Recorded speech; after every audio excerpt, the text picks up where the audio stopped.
Werewolf Romance, Prologue. There are places in this world that remember. Not in the way of photographs tucked into dusty albums or stories whispered around campfires until they lose their truth to time, but in the bones of the earth itself. Places where memory clings like mist over water, where the wind carries voices not of the living, but of those who once walked barefoot through the sand and never truly left. One such place lies far from the map's most know, adrift in the embrace of turquoise waters and whispering palms. A crescent-shaped island, untouched by time, hidden behind veils of cloud and myth. Locals call it Isla de Lobos, though few dare say its name aloud after dark. It is not marked on any chart. No cruise ships drop anchor off its shores. No tourists stroll beneath its canopy of ancient trees. It exists beyond reason, as if waiting for someone to find it again. At dawn, the island glows like a dream half-remembered, a place where sunlight filters through emerald leaves and dances across the surface of lagoons so clear you could see the soul of the ocean beneath. The scent of salt and blooming orchids hangs in the air, mingling with the hush of waves lapping against white sand. But when night falls, the island changes. The jungle grows deeper, darker, as if it knows secrets too dangerous to be spoken in daylight. Shadows stretch long and hungry along the beach, and the wind shifts, carrying something else now. Something old. Something wild. And then, just as the moon rises full and silver above the treetops, comes the sound. A howl. Low at first, like a sigh torn from the throat of the earth itself. Then rising, curling into the sky like smoke, echoing between cliffs and across the sea. It is not the cry of an animal, nor entirely human, it is something in between, something raw and yearning, filled with sorrow and longing. No one who has heard it forgets it. Legends drift through the fishing villages nearby like tide-worn driftwood. Some say the island was once home to a tribe of guardians, men and women who could walk both in the light of day and the shadow of the moon. Others claim it was cursed by a lover's betrayal, doomed to echo with the cries of those who lost what they could not live without. Children are warned not to wander too close to the shore at night. Not because the sea is cruel, it is, but because sometimes, in the silence between waves, they hear it. That same haunting sound. That same call. Some islands don't forget the ones who walk their shores. Some love stories begin long before two souls meet. And some begin with a whisper carried on the wind, waiting for the right hearts to hear. Chapter 1. There are places in this world that remember. Not in the way of photographs tucked into dusty albums or stories whispered around campfires until they lose their truth to time, but in the bones of the earth itself. Places where memory clings like mist over water, where the wind carries voices not of the living, but of those who once walked barefoot through the sand and never truly left. One such place lies far from the map's most know, adrift in the embrace of turquoise waters and whispering palms. A crescent-shaped island, untouched by time, hidden behind veils of cloud and myth. Locals call it Isla de Lobos, though few dare say its name aloud after dark. It is not marked on any chart. No cruise ships drop anchor off its shores. No tourists stroll beneath its canopy of ancient trees. It exists beyond reason, as if waiting for someone to find it again. At dawn, the island glows like a dream half-remembered, a place where sunlight filters through emerald leaves and dances across the surface of lagoons so clear you could see the soul of the ocean beneath. The scent of salt and blooming orchids hangs in the air, mingling with the hush of waves lapping against white sand. But when night falls, the island changes. The jungle grows deeper, darker, as if it knows secrets too dangerous to be spoken in daylight. Shadows stretch long and hungry along the beach, and the wind shifts, carrying something else now. Something old. Something wild. And then, just as the moon rises full and silver above the treetops, comes the sound. A howl. Low at first, like a sigh torn from the throat of the earth itself. then rising, curling into the sky like smoke, echoing between cliffs and across the sea. It is not the cry of an animal, nor entirely human, it is something in between, something raw and yearning, filled with sorrow and longing. No one who has heard it forgets it. Legends drift through the fishing villages nearby like tide-worn driftwood. Some say the island was once home to a tribe of guardians, men and women who could walk both in the light of day and the shadow of the moon. Others claim it was cursed by a lover's betrayal, doomed to echo with the cries of those who lost what they could not live without. Children are warned not to wander too close to the shore at night. Not because the sea is cruel, it is, but because sometimes, in the silence between waves, they hear it. That same haunting sound. That same call. Some islands don't forget the ones who walk their shores. Some love stories begin long before two souls meet. And some begin with a whisper carried on the wind, waiting for the right hearts to hear. Chapter 2. The island was waking up. Golden light spilled over the horizon, casting long shadows across the sand where the tide had just pulled back, leaving behind glistening ripples like fingerprints pressed into the shore.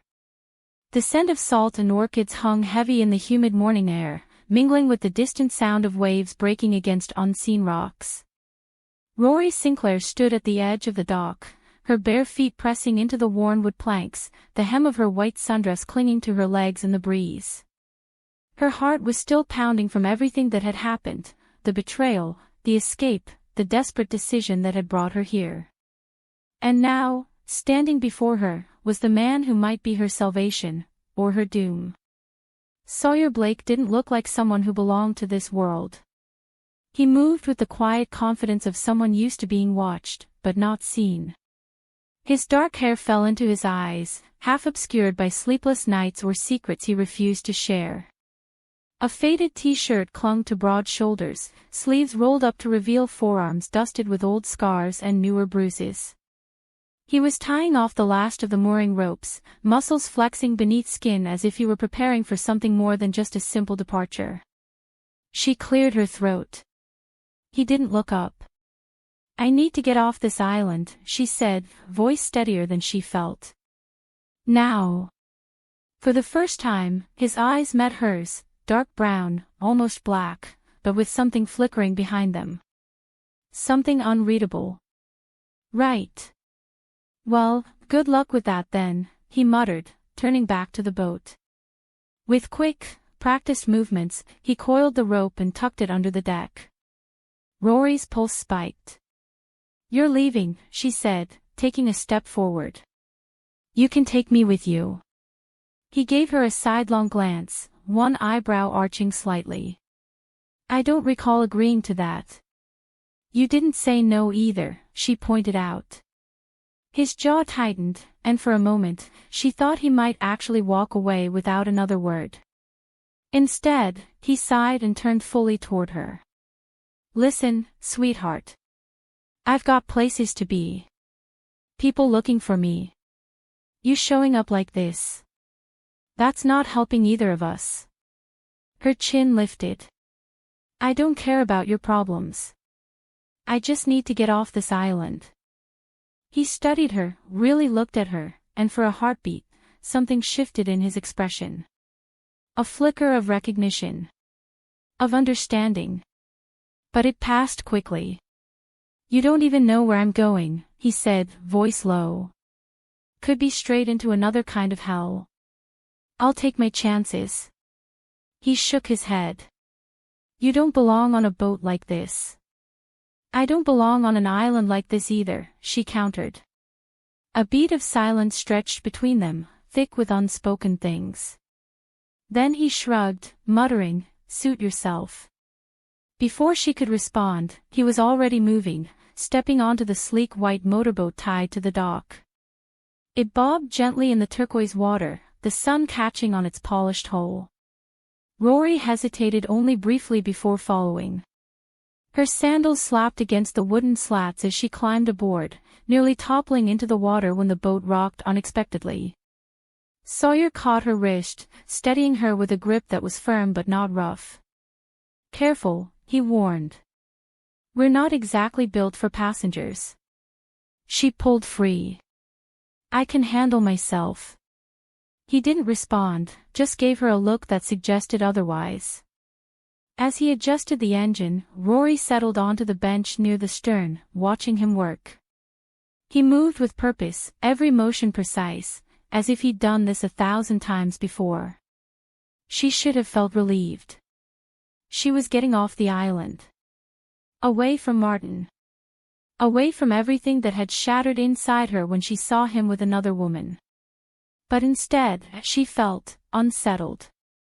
There was something about Sawyer that made her skin prickle, not in fear, but in awareness. Like he was carrying a storm inside him, and she was standing too close to the edge. You sure you want to do this? He asked, glancing over his shoulder. She nodded. Positive. He exhaled sharply through his nose, then jammed the key into the ignition. The engine roared to life. The boat surged forward, slicing through the water with a sharp hiss. Rory gripped the side of the bench, heart hammering as they picked up speed. Behind them, the island receded, the resort shrinking into nothingness. She didn't look back. Instead, she focused on the man at the wheel. What's your name again? She asked. He didn't answer. She frowned. You know mine. Seems fair. Still nothing. She tried again. Where are we headed? This time, he did respond, but not with words. He shot her a look that was equal parts amusement and warning. It was enough to shut her up, for now. The wind whipped through her hair, sending strands flying across her face. The salt air stung her lips, but she didn't mind. It felt real. Clean. She glanced down at the small clutch purse resting in her lap. Inside, nestled between tissues and lip balm, was the pregnancy test. 2 pink lines. Still there. Still real. She swallowed hard, pushing the thought aside. Not now. Not yet. Instead, she focused on Sawyer. You don't talk much, do you? She asked after a while. He glanced at her. Not to people who ask too many questions. She narrowed her eyes. That's rude. So is climbing onto a stranger's boat without asking permission. She opened her mouth to argue, but before she could speak, shouts rang out from behind them. 3 men in dark suits sprinted along the dock, waving their arms, yelling something she couldn't quite make out. Sawyer stiffened. His knuckles whitened on the wheel. What's wrong? She asked, twisting in her seat. They seem pretty determined to catch you, she added, trying to keep her tone light. Sawyer didn't respond. Instead, he shoved the throttle forward. The boat lurched. Wind howled past them, drowning out the shouts. Rory barely had time to brace herself before the vessel was flying across the water, leaving the men, and the island, far behind. What was that about? She asked once they were far enough away that the shouting had faded. Still, he didn't answer. She crossed her arms. Seriously? Are you always this much of a jerk? He finally looked at her, and for the first time, she saw something raw behind his guarded expression. No, he said quietly. Only when I'm trying to stay alive. The words hit her like a wave. She blinked. He turned his gaze back to the open sea. Silence stretched between them again, heavier this time. Rory stared at the back of his head, trying to make sense of him. Who was this man? What danger was he running from? And why did she feel like she was already tangled in it? Chapter 3. The sun rose slow and golden over the horizon, casting long shadows across the beach like fingers reaching for something lost beneath the waves. The ocean stretched endlessly in every direction, its surface calm now, as if it had never tried to drown them the night before. Rory Sinclair stirred first. She came awake slowly, blinking against the morning light that filtered through her eyelids like honey. Her body was sore, stiff, and damp, not just from sweat, but from salt water soaked into her skin and hair. The scent of brine clung to her like a second skin. She groaned softly, rolling onto her side. Her limbs protested, heavy and sluggish, like she'd been running for miles without rest. Every breath carried the taste of sand and seaweed, and her throat felt raw, like she'd swallowed fire. For a moment, she didn't remember what had happened. Then it all came rushing back. The storm. The wave. The boat flipping like a toy in a child's hand. Sawyer grabbing her wrist, shouting something she couldn't hear over the wind. And then, blackness. Now, she lay sprawled on white sand, the warmth of the rising sun pressing gently against her back. She pushed herself up on shaky arms, wincing at the sting of small cuts along her palms. She was alone. No sign of the boat. No sign of life at all. Just the rhythmic hush of waves breaking against the shore and the soft rustle of palm fronds overhead. "Sawyer," she called out, voice hoarse. There was no answer. Panic fluttered in her chest. She scrambled to her feet, swaying slightly as dizziness hit her. The world tilted, then steadied. She took a few steps forward, scanning the beach. And there he was. About 20 feet away, lying face down in the sand, motionless. Rory's heart leapt into her throat. "Sawyer," she cried, stumbling toward him. She dropped to her knees beside him, hands trembling as she reached for his shoulder. "Please be okay," she whispered under her breath. She rolled him onto his back. His face was pale, streaked with sand and sea foam. His dark hair was plastered to his forehead, his clothes soaked through. A shallow cut ran along his temple, already crusted with dried blood. "Sawyer," she said again, this time more urgently, shaking his shoulder. "Wake up." He groaned, eyes fluttering open. For a moment, they were unfocused, glazed with confusion. Then recognition flickered behind them. "Hey," she breathed, relief washing over her like a tide. He blinked slowly, then winced. What happened?" "You don't remember?" she asked. He let out a dry chuckle, rasping. "I remember being thrown into the air like a rag doll. After that, not much." Rory swallowed hard. "We're alive," she said softly. "That's what matters." Sawyer sat up slowly, his movements careful, measured. He looked around, taking in their surroundings. White sand. Crystal clear water lapping gently at the shore.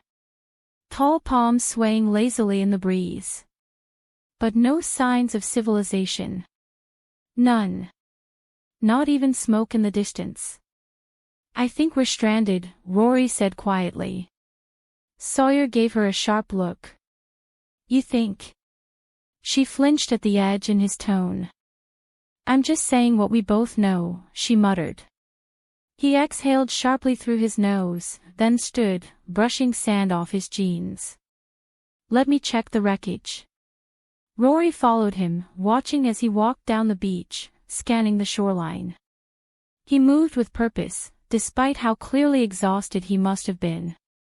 "There," he said after a minute, pointing. A short distance away, half buried in the sand, was the remains of the boat.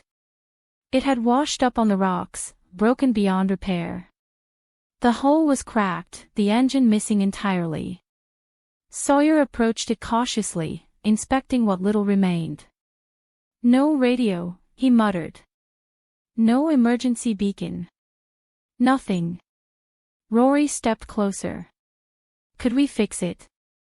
He gave her a flat look. "With what?" "Our bare hands." She crossed her arms.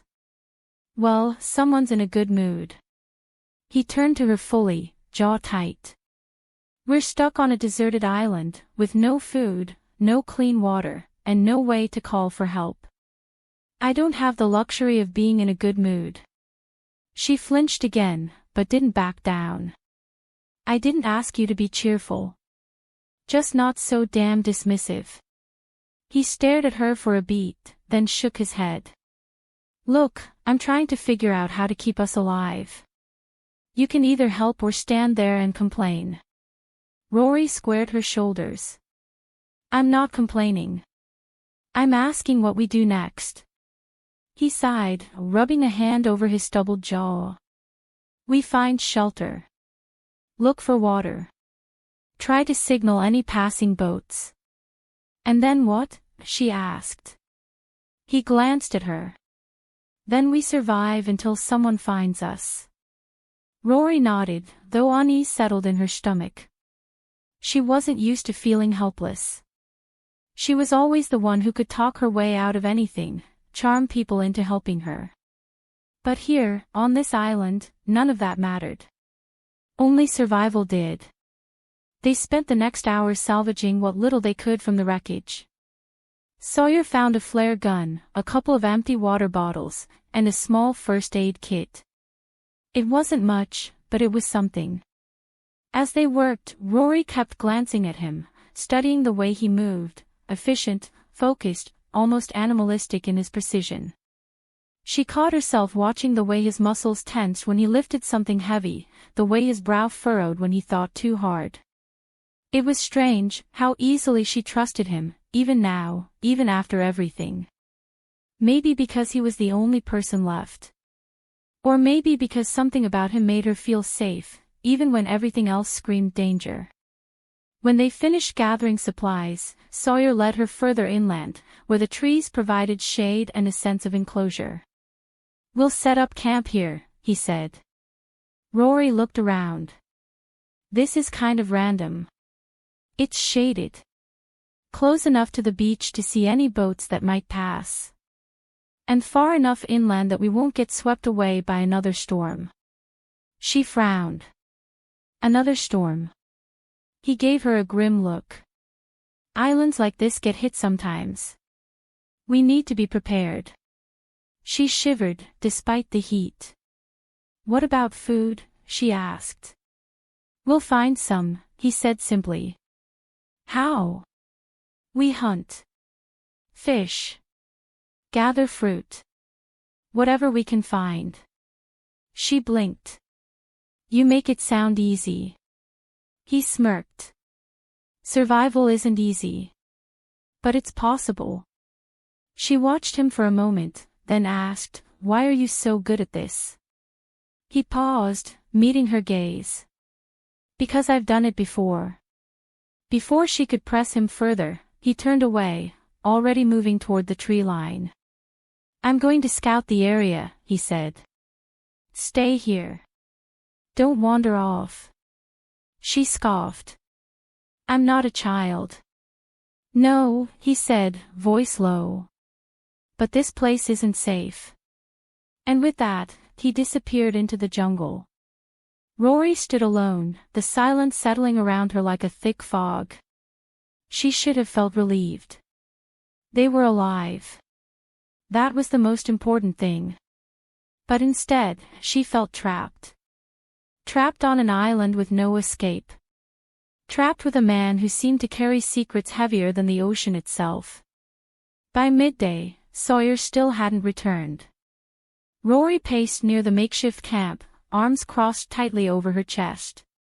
Sweat dripped down her neck, the humidity clinging to her like a second skin. She should have waited. She knew she should have waited. But the longer she stayed put, the more restless she became. What if he got hurt? What if he wasn't coming back? What if, no. She shook her head. She couldn't afford to spiral. She needed to do something. So she started walking. She followed the edge of the jungle, weaving between palm trees and thick vines.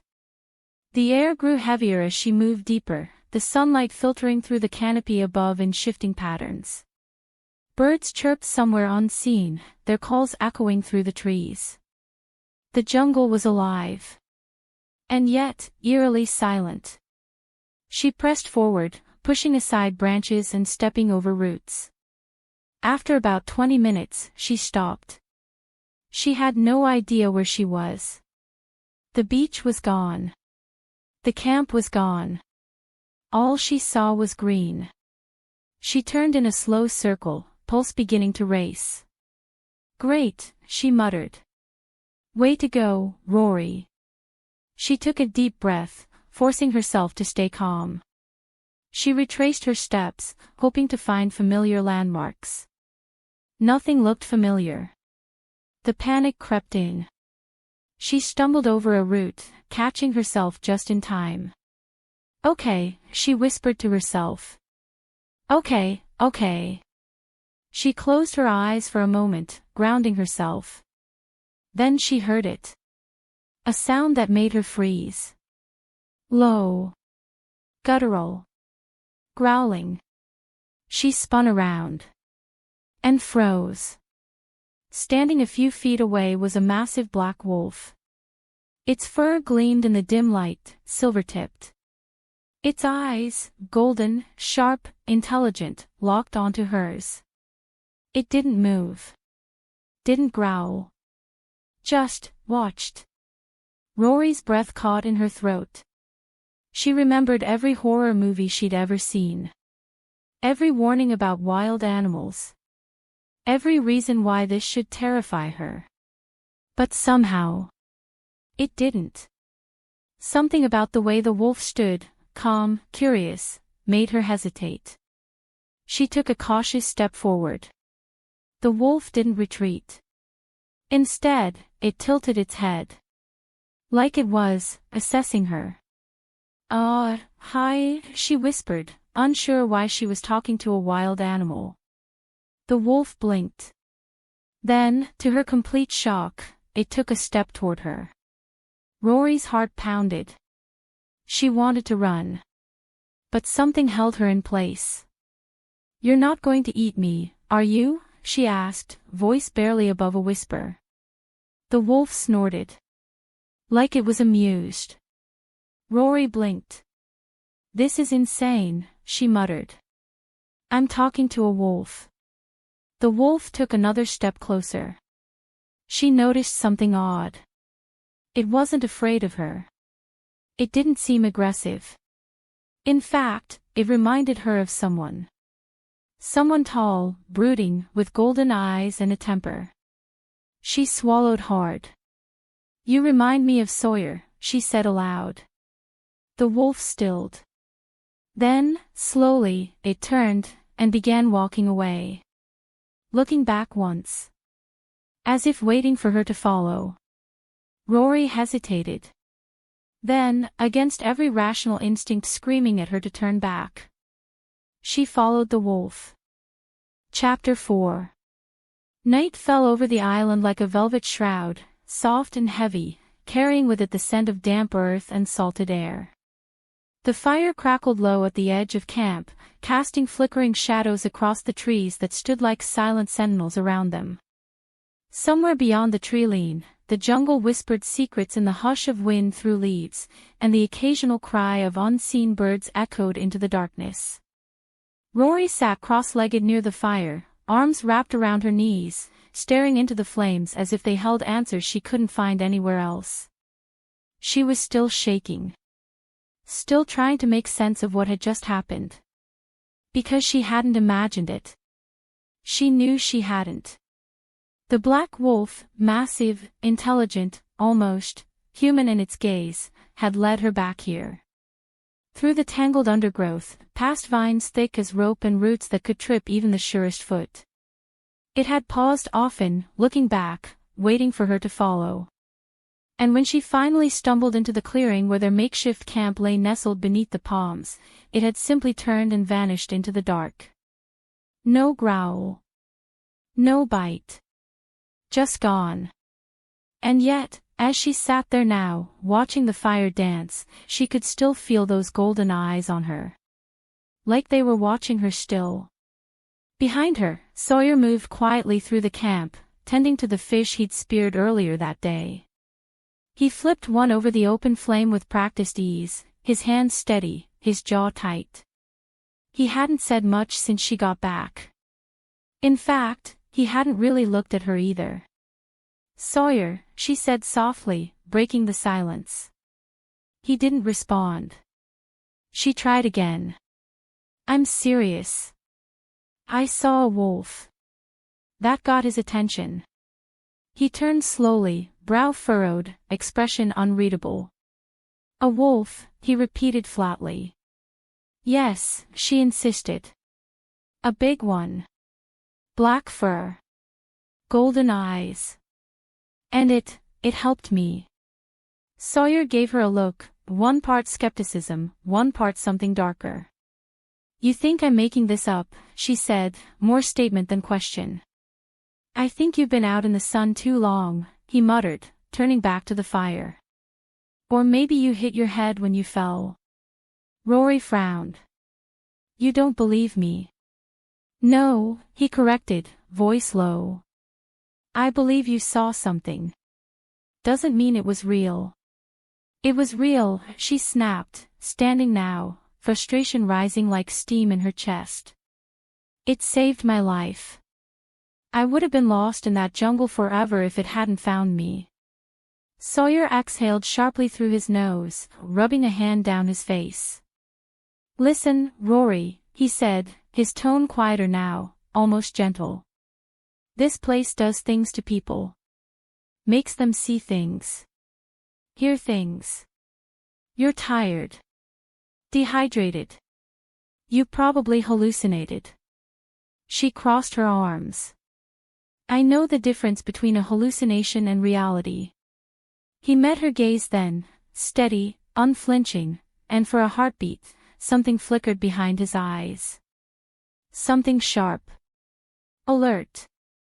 Almost knowing. But it passed quickly. He shrugged. "Maybe. That's not an answer. It's the only one I have." Frustration burned hot behind her ribs. "You're lying." His head tilted slightly. "Excuse me." "You heard me," she said, stepping closer. "You know something. I can tell." He didn't deny it. Instead, he just stared at her, long and hard, like he was measuring how much truth she could handle. Then he turned away again. "I'm going to get water," he muttered, grabbing one of the salvaged bottles and heading toward the lagoon. Rory watched him go, her pulse thrumming with something she couldn't name. Suspicion, curiosity. Fear.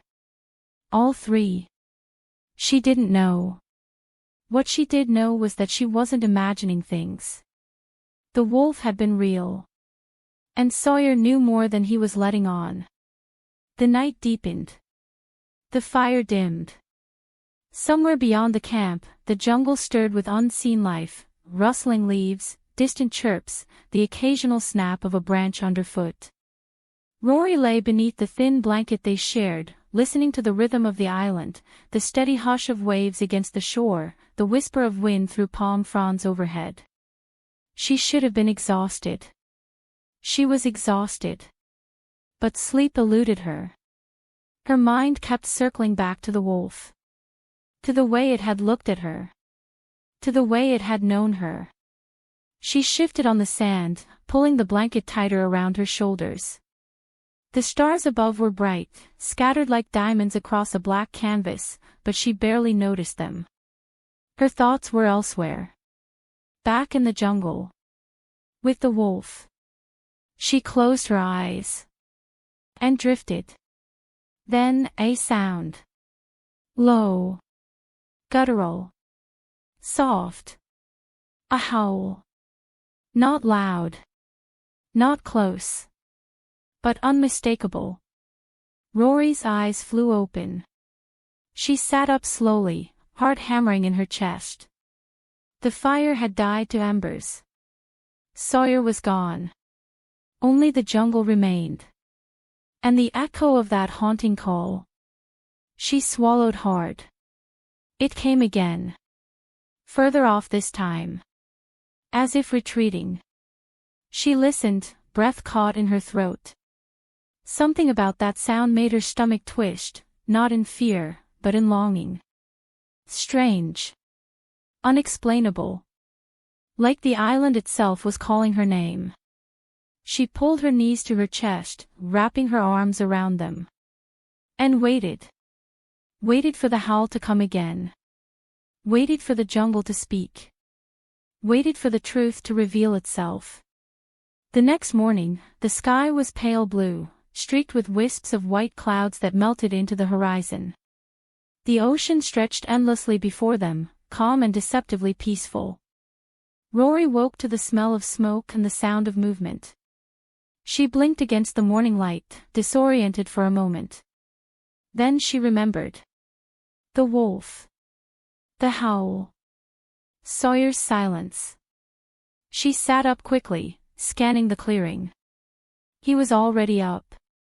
Standing near the edge of the tree line, shirtless, muscles tensed, staring into the jungle like he expected it to swallow him whole. He didn't turn when she approached. "You're up early," she said. He grunted. She hesitated, then asked, "Did you hear it last night?" He stiffened. "What are you talking about?" he asked, voice carefully neutral. "The howl," she pressed. "Out there.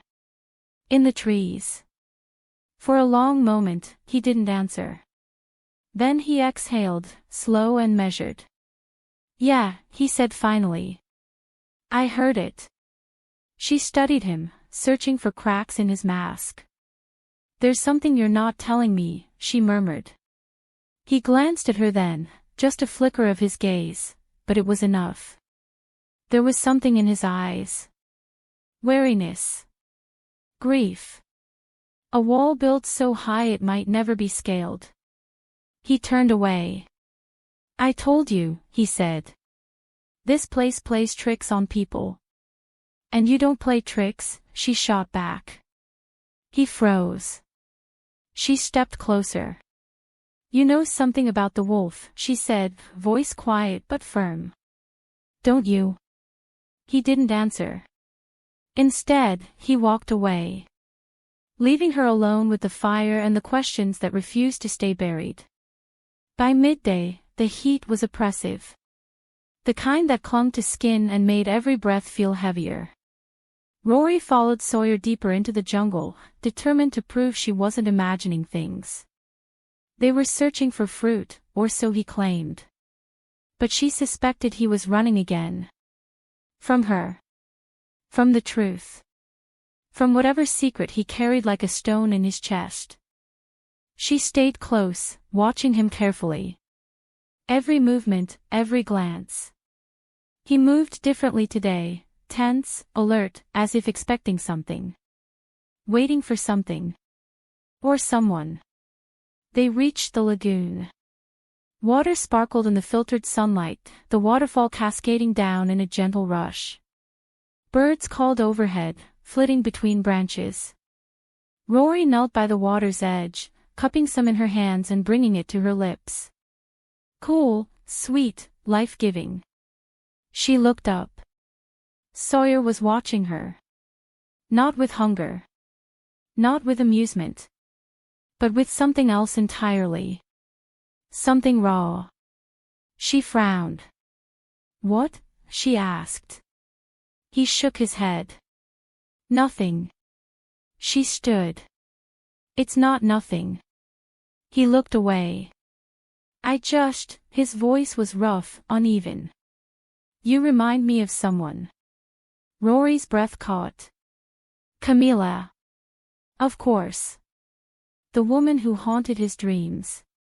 The one whose name slipped from his lips in fevered whispers. "I'm not her," she said softly. "I know," he replied, voice low. "But you're brave. And stubborn. And kind when most wouldn't be." She swallowed. "And you're hiding something." He didn't deny it. Instead, he turned and walked away, leaving her standing there, wondering if she'd ever truly understand him. Later that evening, as the sun dipped below the horizon and the sky bled into shades of violet and gold, Rory sat near the fire, sharpening a stick with the small knife they'd managed to salvage from the wreckage. Sawyer was pacing again. Back and forth, restless. He always paced when he was keeping something from her. She watched him for a while, the firelight dancing over the sharp lines of his face, the tense set of his jaw. Finally, she spoke. "You left your clothes near the trail." He stopped pacing. Didn't turn around. "What are you talking about?" "The other day," she said. "When you disappeared. I followed your footprints. They ended at the jungle's edge. And right beside them were your clothes." He said nothing. "So where did you go?" she asked. He turned then, eyes narrowing. "You shouldn't be following me," he said. "It's dangerous." "I wasn't afraid," she said. "Not of the jungle. Not of the animals. Not even of the wolf." He studied her. And then, "You're starting to see things," he said. "That aren't there." "They were there," she whispered. He exhaled. "Then maybe you should stop walking into places you don't belong." "I'm not afraid of you," she said, voice stronger now. He laughed, bitter and short. "You should be." And with that, he turned and disappeared into the jungle. Again. Leaving her alone with the fire and the weight of everything she didn't understand. The days blurred together after that. They worked side by side during the day, building shelter, gathering food, reinforcing the signal fire. But at night, he vanished. Always at dawn. Always without explanation. And always, she felt it. Being watched. Not by Sawyer. Not by the jungle. But by something else. Something watching her from the shadows.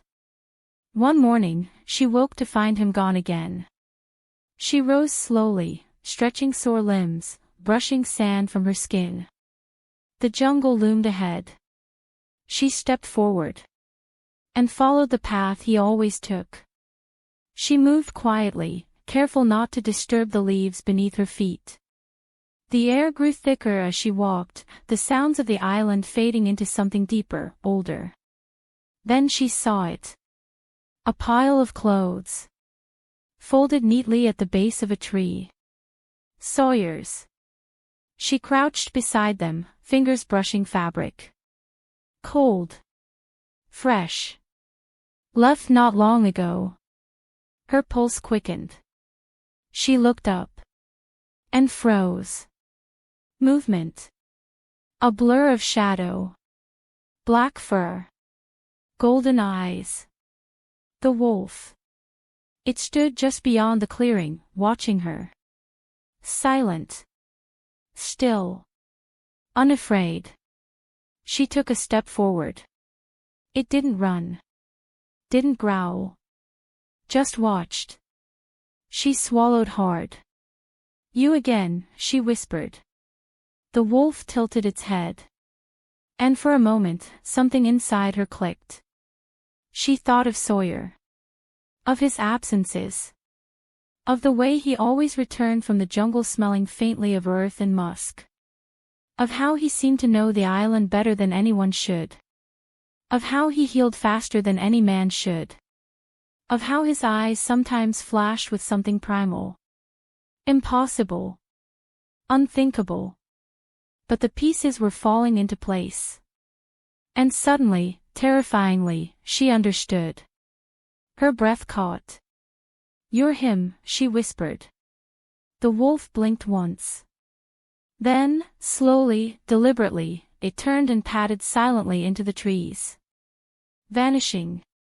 Leaving her standing there, heart pounding, mind racing. Alone. But no longer confused. No. Now, she knew. Chapter 5.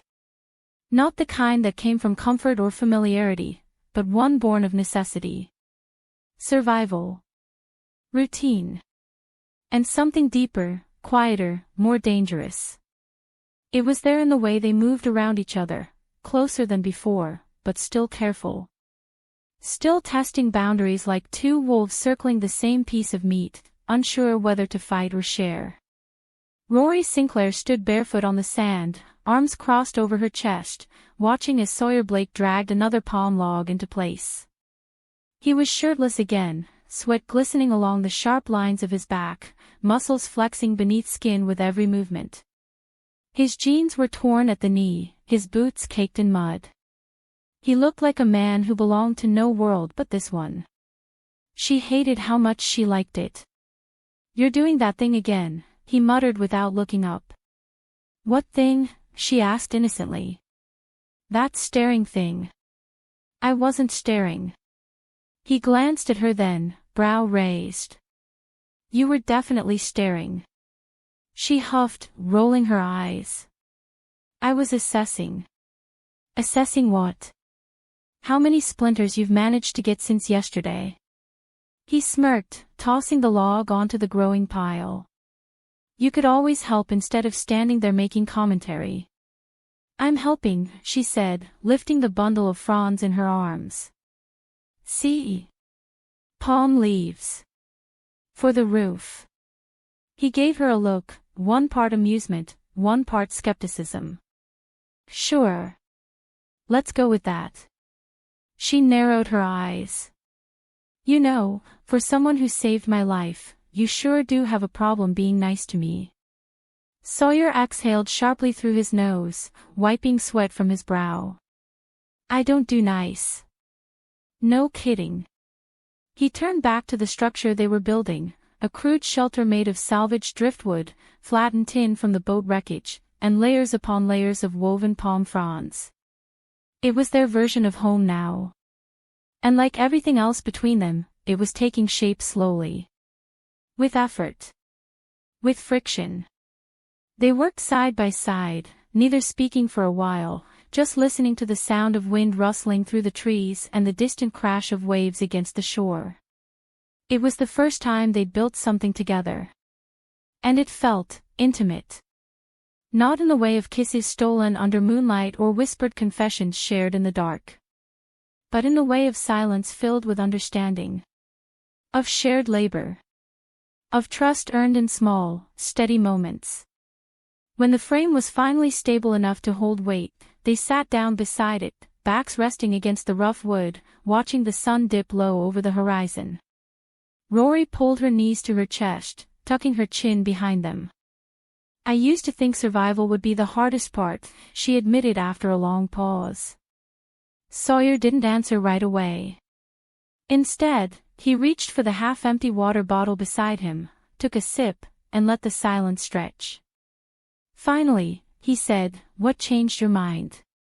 She glanced at him. "You." That got his attention. He turned his head, studying her with those golden brown eyes, the ones that sometimes flickered with something almost human, and sometimes looked straight through her like she was nothing more than a scent on the wind. "What about me?" he asked quietly. She hesitated. "You make things harder than they need to be." His lips twitched. "Is that so?" "Yes," she said, nodding. "You're good at fixing things. You're strong. You know how to survive. And that makes me hard to live with. You're also impossible to read. You disappear every morning without telling me where you go. You won't talk about yourself. You barely smile unless I annoy you into it." He tilted his head slightly. "So I'm hard to live with because I don't give you what you want." She frowned. "I'm not asking for much." "A name," he said. "A past. A reason to trust you." Her breath caught. He saw it. Of course he did. Sawyer leaned forward, elbows resting on his knees.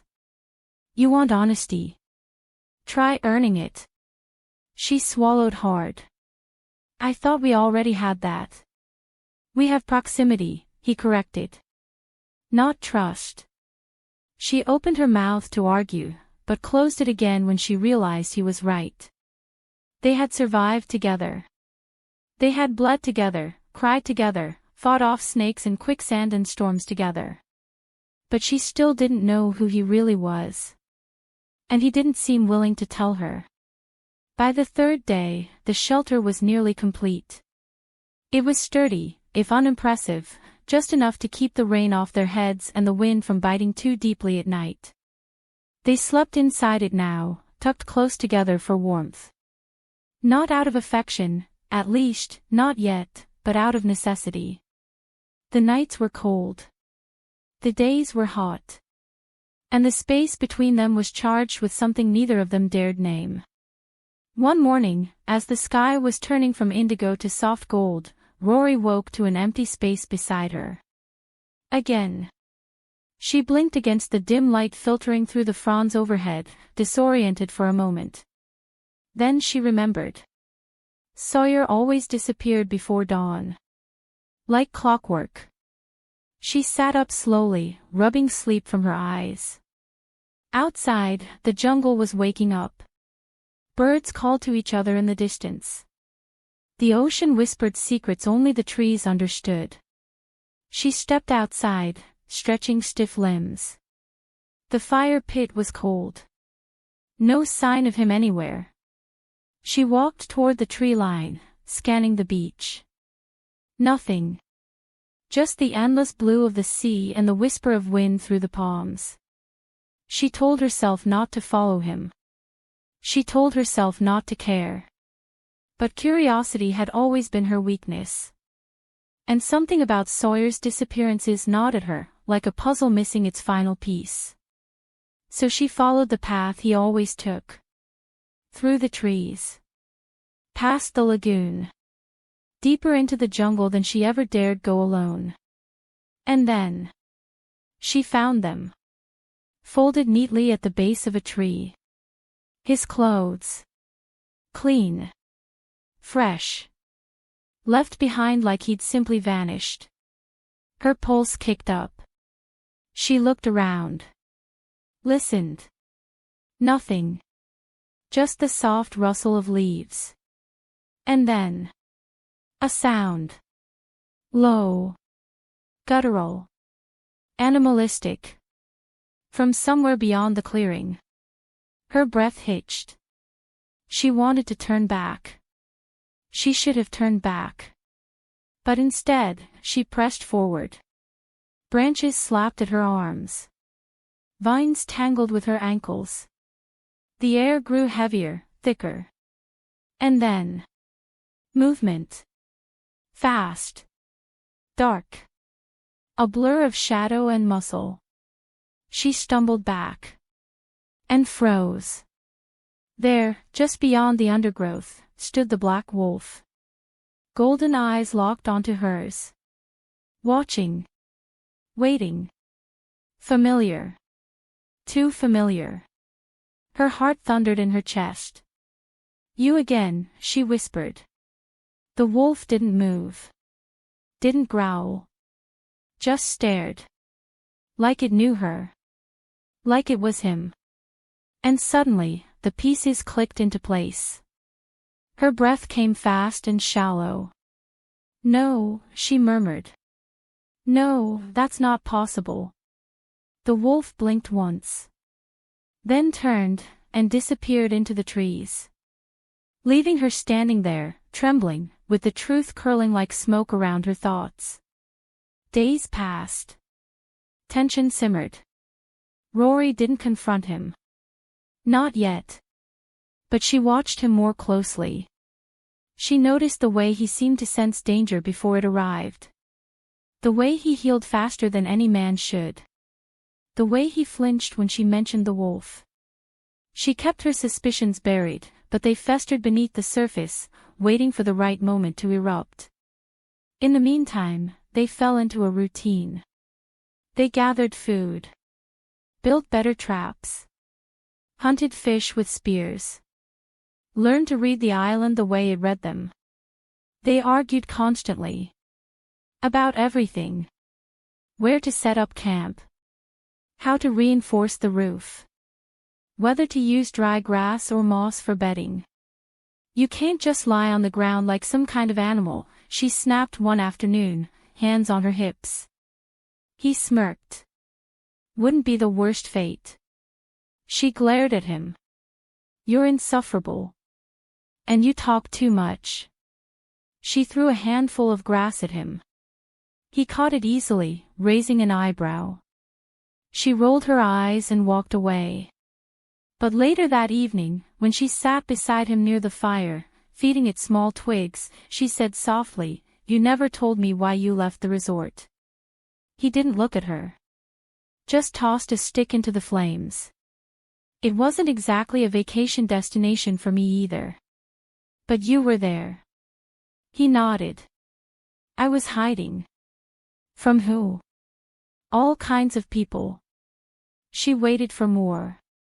He didn't offer it. She tried again. Did you kill someone? His jaw tightened. Does it matter?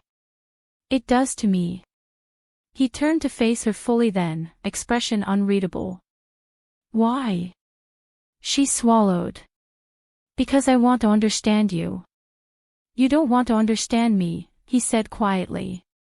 You just want to believe I'm not dangerous. I already know you are, she whispered. He studied her for a long moment. Then, to her surprise, he laughed. Low. Quiet. Almost bitter. You're braver than you should be. She met his gaze. Or maybe just tired of pretending I don't feel something. His laughter died. Something shifted between them. Something raw. Dangerous. The fire crackled between them. Rain clouds gathered overhead. Lightning flashed in the distance. A storm was coming. It hit hard and fast. Wind howled through the trees. Rain pounded against the roof of their shelter like fists against a door. Inside, they huddled together for warmth, wrapped in the thin blanket they shared. The fire had died hours ago. Now, it was just them. The storm. And the silence between them. She could hear his breathing, deep, even, measured.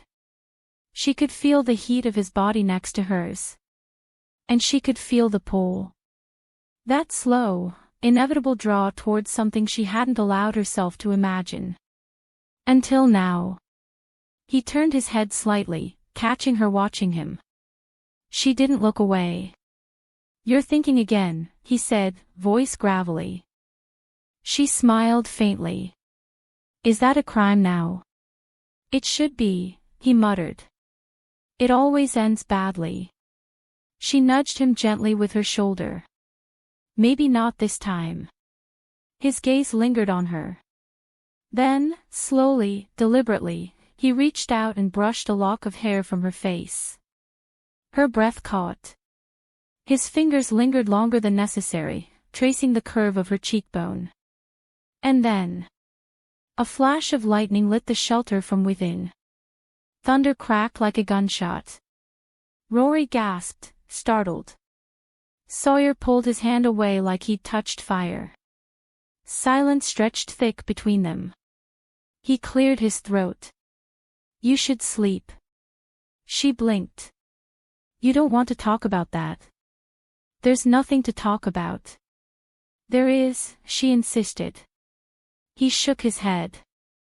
We're not having this conversation. She frowned. Why not? He stood abruptly, pacing to the edge of the shelter. Because I don't deserve you, he thought. Because I'm not the man you think I am. Because I'm not even entirely human. But he didn't say any of it. Instead, he said, go to sleep, Rory. She stayed awake long after he left. Long after the storm passed. Long after the stars returned to the sky. The next morning, he was gone again. She found his clothes exactly where she'd seen them before. This time, she didn't follow. Not right away. But by midday, the questions burned too brightly to ignore. She walked the path alone. listened for the sound of movement, watched for signs of life. And then, a blur of motion. A figure stepping out from behind a tree. Sawyer. Bare-chested. Barefoot. Looking like he'd been running. He froze when he saw her. She didn't speak. Just stared at him. At the dampness clinging to his skin. At the wildness in his eyes. At the way he looked like he'd just come from somewhere he shouldn't have been. "You followed me," he said, voice tight. "I had to." His jaw clenched. "You shouldn't be here." She took a step closer. "Why?" He didn't answer. Instead, he turned and started walking away. She followed. "I know," she said after a few steps. He stopped. Turned slowly. "What?" She lifted her chin. "I know what you are." For a heartbeat, he didn't react. Then his entire posture changed. Guarded. Rigid. Dangerous. "You don't know anything," he said flatly. "I saw the wolf," she said. "The one with golden eyes." His knuckles whitened at his sides. "That wasn't a hallucination," she continued. "It was you." He didn't deny it. Instead, he took a step toward her. Close enough that she could smell the earth on his skin. Feel the heat radiating from his body. "If you knew the truth," he said, voice low, "you wouldn't be standing here. I wouldn't be running from it either." He exhaled sharply. "You should be afraid." "I am," she admitted. "But not of you." He searched her face for lies. Found none. "I don't belong to you," he said. "You don't belong to anyone." His eyes darkened. "That's the point." She reached for his hand. Hesitated. Then touched his wrist. "I'm not trying to own you," she said. "I just want to know who you are." He didn't pull away. But he didn't lean in either. "I'm not good for you," he warned. "I'm not asking for forever," she said. "Just the truth." He stared at her. And then, slowly, reluctantly, he nodded. "Come with me," he said. She followed him deeper into the jungle. To a place where the trees grew tall and thick. Where the air felt older, heavier. He stopped beside a fallen log, turning to face her. "I wasn't always like this," he said. She waited. "I was born into a pack," he continued. "Born into power. Born into expectation." She listened. "My father ran a billion-dollar empire. My mother was one of the strongest alphas our kind has ever known." She swallowed hard. "Your kind." He nodded. "Shifters. We walk among humans, but we're not human." She nodded slowly. "I guessed as much." He gave her a sharp look. "You didn't seem surprised." "I've seen things that don't make sense," she admitted. "I figured it had to be real." He exhaled, running a hand through his hair. "I didn't want this life," he said. "Not the pack. Not the power. Not the expectations." She frowned. "But you were their leader." He gave her a bitter smile. "Once." "What happened?" He looked away. "I found out the truth." She stepped closer. "About your father." His jaw tightened. "About the company. About the board. About the people I trusted." She hesitated. "Camila." His breath caught. She saw it. Felt it. "She was going to help me expose everything," he said, voice hoarse. "They killed her for it." Rory's heart clenched. "I'm sorry," she whispered. He didn't respond. Instead, he turned away. I'm not supposed to tell you any of this, he added after a beat. Not supposed to drag you into my world. I'm already in it, she said. I just want to understand. He looked at her then. Really looked. And for the first time, he didn't hide. I don't know how to be anything but what I am, he admitted. A fugitive. A monster. A failure. She shook her head. You're not a monster. He snorted. You say that now. She stepped closer. I see the way you look at me. The way you protect me. The way you try to keep me safe. His voice dropped. That doesn't mean I won't hurt you. She reached for his hand. Held it tightly. I'm already yours, she said. Whether you admit it or not. He stared at her. Then, like the tide pulling back from the shore, he let out a breath. And kissed her. Hard. Desperate. Possessive. His hands cupped her face, thumbs brushing her cheeks as his mouth moved over hers like he needed to taste her to believe she was real. She kissed him back just as fiercely. Because she needed it too. Needed the proof that she wasn't imagining the connection between them. That it wasn't just her imagination. That he felt it too. He pulled away slowly, pressing his forehead to hers. I shouldn't be doing this, he murmured. Then stop talking, she whispered. And she kissed him again. This time, slower. Soft. Real. The jungle melted away. The island faded into the background. There was only the press of his body against hers. The warmth of his hand sliding down her back. The quiet groan he let out when she arched into him. I want you, he breathed against her lips. I know. He pulled back slightly, searching her face. Are you sure? She nodded. I've never been more sure of anything. He kissed her again. And this time, he didn't stop. Chapter 6. The jungle was alive. Not just with birdsong or the rustle of leaves in the wind, but with something deeper, something ancient that whispered through the vines like secrets passed from one generation to the next. Rory Sinclair moved carefully beneath the canopy, her bare feet sinking slightly into the damp earth. Sweat clung to her skin, and the scent of wet foliage filled her lungs. She had no idea where she was going. Only that she needed to move. To breathe. To escape the storm of thoughts circling in her mind like vultures waiting for something to die. She had kissed him. And it had changed everything. Or maybe, it had only revealed what had already been changing all along. Sawyer Blake was no longer just the brooding stranger who had pulled her from the sea. He was no longer just the man who kept his past locked behind eyes the color of molten gold. He was something more now, someone she trusted in ways she couldn't explain, even to herself. And yet, he still held so much back. Still vanished at dawn without explanation. Still looked at her sometimes like he was trying to memorize her face before she disappeared forever.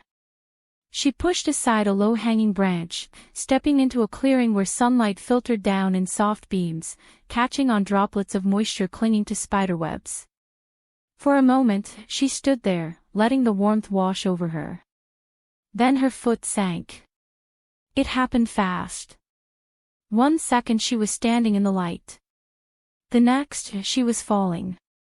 Sawyer, she cried out, panic rising in her throat as the ground gave way beneath her. Her legs disappeared first, swallowed by something thick and unrelenting. The more she struggled, the deeper she sank. Quicksand. The word barely formed in her mind before she felt it pulling her under. She flailed, arms windmilling, heart pounding like war drums. Sawyer. This time, it wasn't a call. It was a scream. He heard her before he saw her. A sharp cry that cut through the morning air like glass shattering against stone. Sawyer dropped the handful of palm fronds he'd been gathering and ran. His boots thudded against the forest floor, branches snapping in his wake. He followed the sound of her voice, the scent of fear clinging to the air like smoke. And then he found her. Half sunk in the muck, arms raised, face pale with terror. "Don't move," he ordered, skidding to a stop at the edge of the pit. "I'm sinking," she gasped, chest heaving. I can't get out." "You will," he said, voice firm. "But you have to stop fighting it." "I'm going to die here," she whispered, eyes wide with panic. "No," his tone was quiet but absolute. "You're not." He dropped to his stomach at the edge, reaching for a sturdy vine nearby. With practiced efficiency, he snapped it off, tossing the end toward her. "Grab this," he instructed. She did, fingers closing around the green stem with shaking hands. "Now lean back," he told her. "Distribute your weight. Float." "What?" she squeaked. "Trust me," he said, golden brown eyes locking onto hers. "Float." Something in his voice steadied her. Not because it was soothing, but because it was certain. She obeyed. Slowly, hesitantly, she leaned back. The sucking pull of the sand lessened. Her descent slowed. She exhaled sharply, blinking away tears of fear. "That's it," he murmured. "Now hold on." With slow, deliberate movements, Sawyer began to pull her forward, inch by agonizing inch. His muscles strained beneath his skin, sweat beading along his brow. But his grip never wavered. Neither did his focus. When she was finally close enough, he reached out, wrapping strong arms around her waist. With a single, powerful heave, he yanked her free. They tumbled backward together, landing in a heap of limbs and breathless relief. Rory didn't let go. She wrapped her arms around him, pressing her face into the crook of his neck, inhaling the scent of salt and earth and something else entirely, something primal. "You saved me again," she whispered, voice trembling. Sawyer didn't respond right away. Instead, he sat up slowly, pulling her with him. His hands were still on her arms, holding her steady. "Are you hurt?" he asked. She shook her head, unable to look away from him. He studied her face, searching for damage, for signs of injury. There was none. Just the rawness of fear fading into something softer. Gratitude. Relief. Something else entirely. "You could have died," he muttered, brushing a smudge of mud from her cheek. She swallowed hard. "You wouldn't have let that happen." He didn't answer. Because he knew she was right. Even if he hadn't meant to care. Even if he hadn't meant to fall. He had. And now, every time she looked at him like that, with trust shining in her eyes, he felt it like a blade twisting in his ribs. Because he didn't deserve it. Didn't deserve her. Didn't deserve this island, this life, this woman who made him feel like a man instead of a monster. He cleared his throat. "Come on. Let's get you cleaned up." She nodded, letting him lead her toward the lagoon. Later that afternoon, they sat side by side near the water's edge, watching the sun filter through the trees. Rory was washed clean, her dress soaked but drying in the breeze. She watched as Sawyer rinsed his own shirt in the shallow pool, wringing it out with efficient hands. "You didn't have to come after me," she said quietly. He glanced at her. "Yes, I did." She frowned. "You could have left me." He turned fully now, expression unreadable. "Is that what you think I would do?" She shrugged.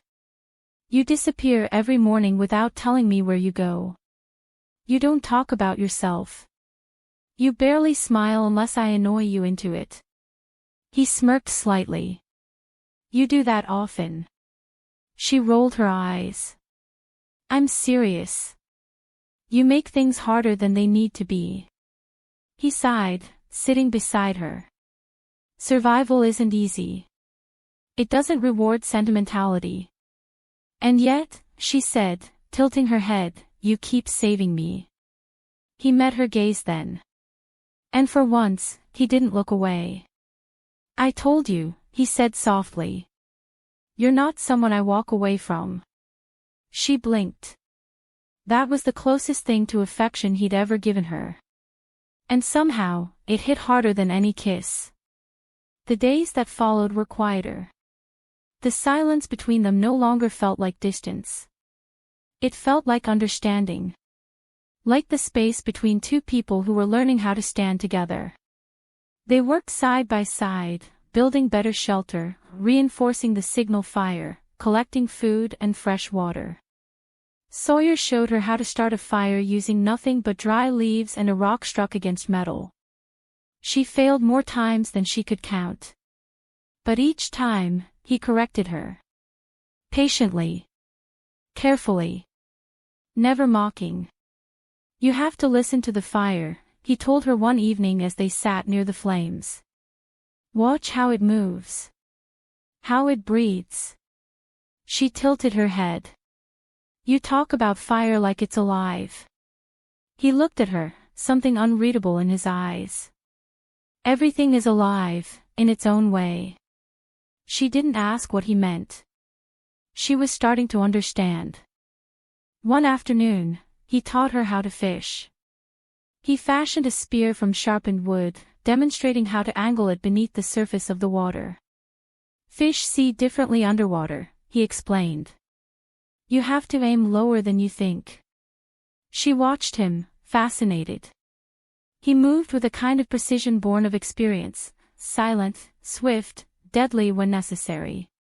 She tried to mimic him, but her attempts were clumsy. Her spear came up empty-handed more than once. He didn't laugh. Didn't mock. Instead, he adjusted her stance, guiding her hand until she got it right. When she finally speared a small silver fish, she let out a triumphant noise that made him raise an eyebrow. Getting good at this, huh? He teased. She grinned. Better than you expected. He chuckled, shaking his head. Don't get cocky. I'll take cocky, she said, lifting the fish high like a trophy. Cockiness feels good today. He watched her, something soft flickering behind his guarded eyes. And then, unexpectedly, he laughed. Not a full-bodied laugh. Just a quiet one. But it was real. And it was beautiful. By week's end, their camp had transformed. No longer just a pile of driftwood and torn plastic, it was now a place that felt almost like home. They built a lean-to with woven palm fronds, reinforced the roof with layers of dried leaves, and created a shaded area for rest during the heat of the day. Rory took pride in their work. She even named the shelter the Denver. Sawyer had raised an eyebrow. She shrugged. It sounds cozy. It sounds dangerous, he muttered. She grinned. I think we are both. He didn't argue. At night, they sat close to the fire, sharing stories neither of them thought they would ever tell. Rory spoke of her childhood, the small town, the bookshop her mother used to run, the long summer nights reading under fairy lights. Sawyer listened, saying little, but absorbing everything. Sometimes, she caught him watching her when he thought she wasn't looking. Golden eyes, shadowed with something she couldn't name. Something like grief. Something like longing. One night, she asked, "Do you miss your old life?" He didn't answer right away. Instead, he stared into the fire, the flames dancing across his chiseled features. I don't remember what it was like, he said finally. Before all this. Before the island, she pressed. Before Camila. Her heart clenched. Camila. The name she had heard in fevered whispers, buried beneath pain. She hesitated. What was she like? He looked at her then, really looked at her, like he was weighing whether to let her in or keep her out. Finally, he answered. She was brave, he said. Smart. Compassionate in a world that wasn't always kind. And she believed in things that most people give up on. Rory's voice was gentle. Like you. His jaw tightened. Especially me. Silence stretched between them.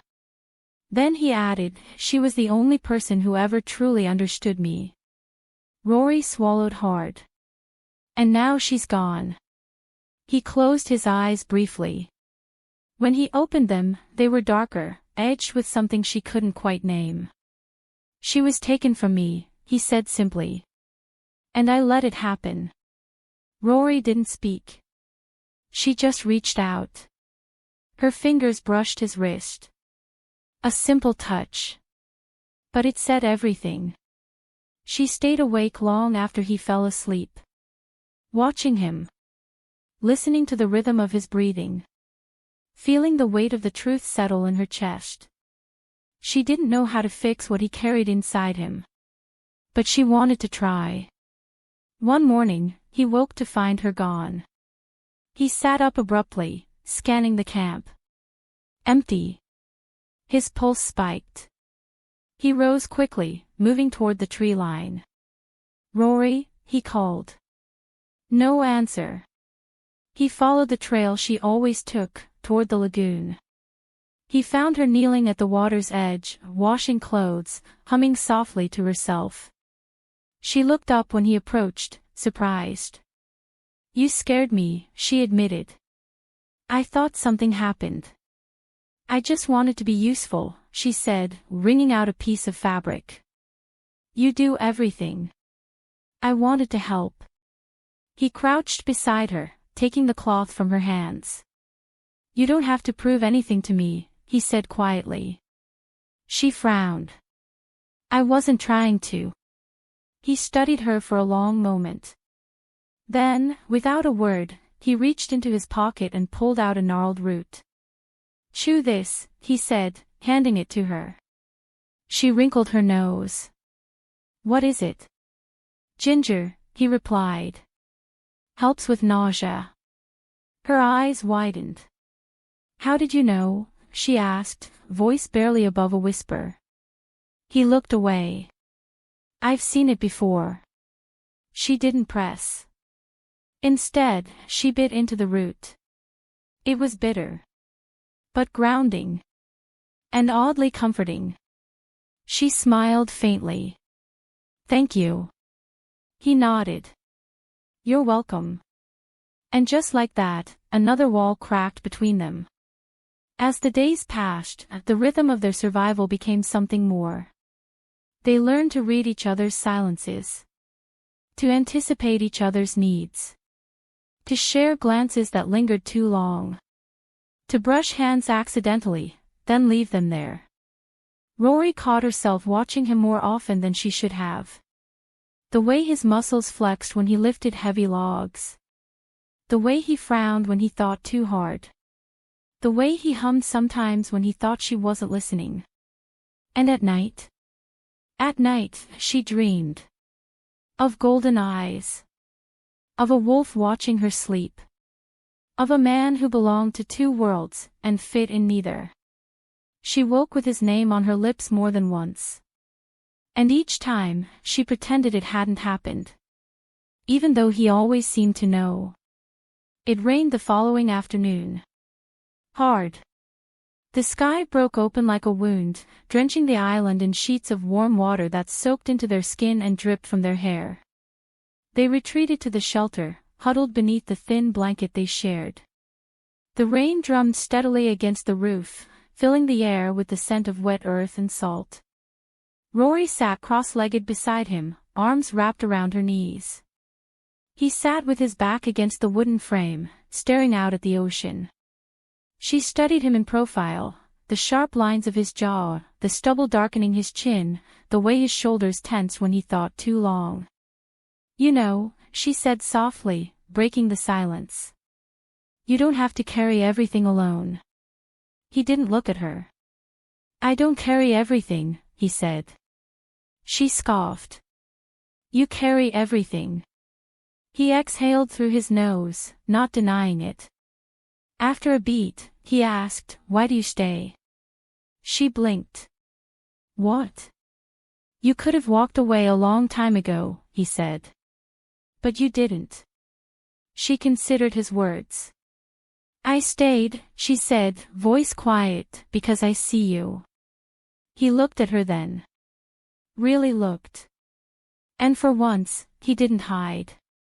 I don't want you to see me, he admitted. Why not? Because I'm not worth seeing. She reached for his hand, fingers curling around his wrist. You are to me. He stiffened. She leaned closer. I don't know what happened to you, she said. I don't know what you ran from. But I do know this, you saved my life more than once. You protected me when I had nothing to offer you in return. You gave me ginger when I was sick. You taught me how to survive. She met his gaze. So yes, I stayed. Because you're not the monster you think you are. You're not the fugitive running from the law. You're not the man who hides from the world. Her thumb brushed his skin. You're the one who stays.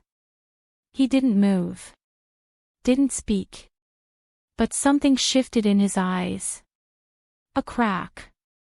A break. A surrender. And then. A flash of lightning lit the sky. Thunder cracked like a gunshot. Rory startled. Sawyer turned toward her. And then, before either of them could speak, she kissed him. It was soft. Tentative. But it was real. And it was hers. Sawyer froze for half a heartbeat, caught somewhere between instinct and restraint. Then he kissed her back. Slowly. Deeply. Possessively. His hand cupped the curve of her jaw, thumb brushing the corner of her mouth. She leaned into him, letting the storm rage outside while something equally wild unfolded between them. His tongue traced the seam of her lips. She parted them. And suddenly, the world narrowed to just this. Just them. Just the way his breath hitched when she touched his chest. Just the way his fingers curled in her hair.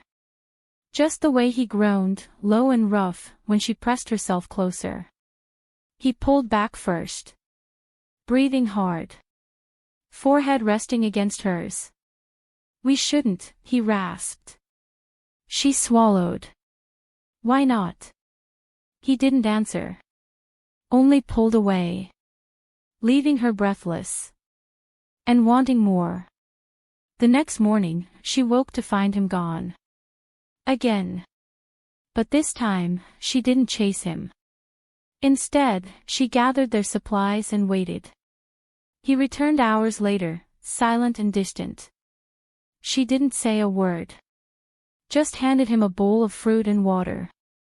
He accepted it without thanks. They ate in silence.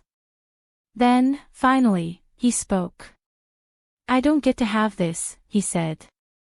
She frowned. Have what? This, he gestured vaguely between them. Whatever this is. She crossed her arms. Why not? He didn't answer. So she stood. And walked away. But not far. Just far enough to make him follow. Which he did. He always did. She led him deeper into the jungle, toward the place where the trees grew taller and the air felt older. She stopped beside a fallen log. Turned to face him. You keep running from me, she said. From us. From this. He exhaled, running a hand through his hair. Because I'm not safe. For who? For you. She stepped closer. I don't believe you. He looked at her, stunned. She continued, voice steady.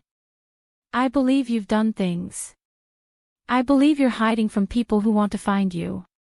I believe you're afraid of what happens if they do. His jaw clenched. But I also believe, she said, touching his chest, feeling the steady beat beneath her palm, that you're still here. That you chose to save me. That you stay even when you don't have to. She looked up. I don't need you to be perfect, Sawyer.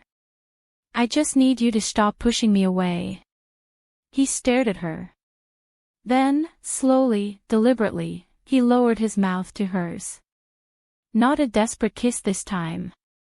Not one born of impulse. But one that said, you see me. And maybe I'm ready to let you.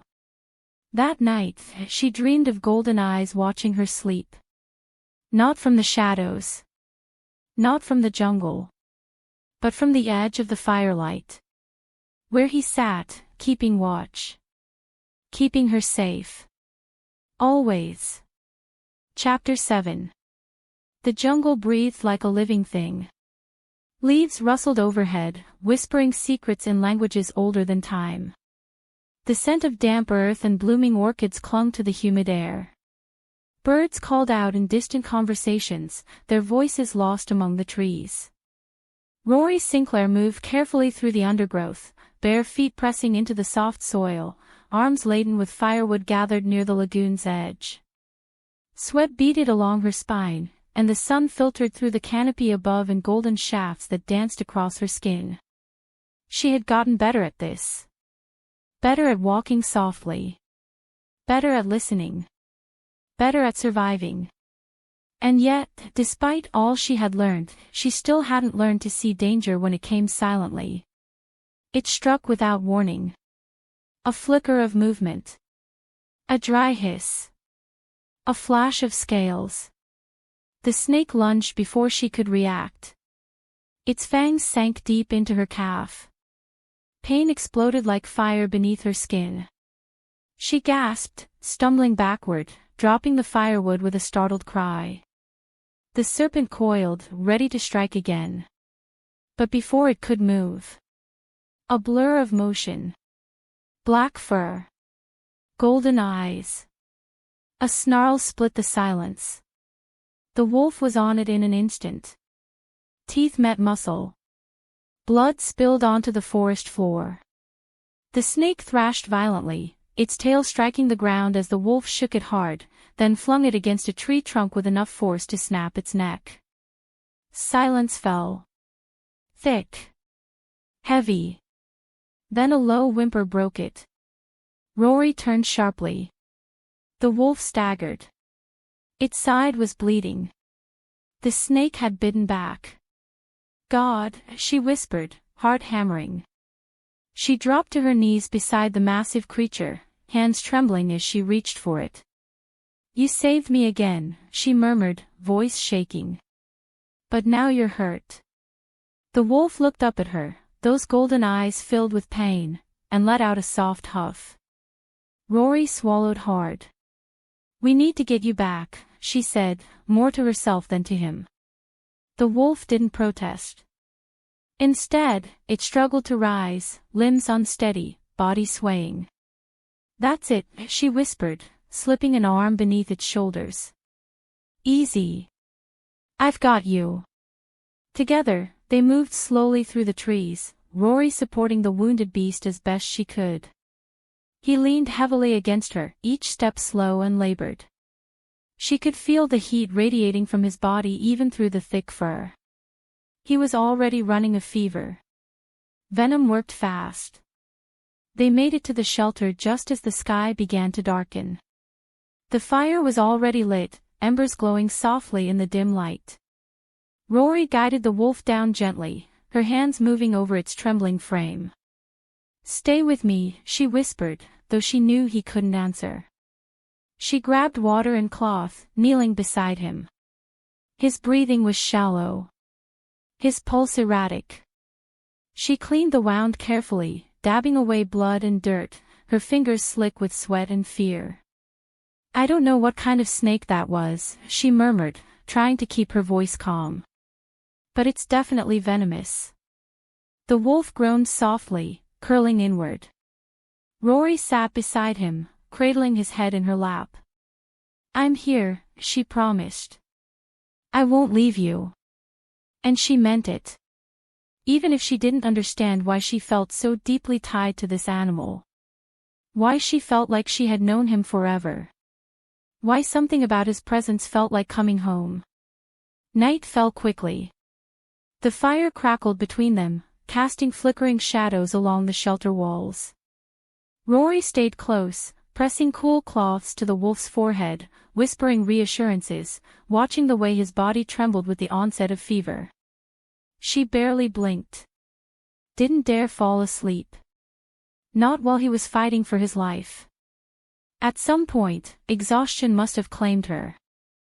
Because the next thing she knew, she was waking to a violent convulsion. The wolf shuddered violently beneath her hands. Muscles spasmed. Joints cracked. Fur receded. Limbs stretched. With a sound that made her stomach twist, the transformation unfolded before her eyes. One moment, there was a dying wolf. The next, Sawyer Blake lay naked on the sand, pale and sweating, his body curled inward like a man holding himself together. Rory froze. Her breath caught. Heart stopped.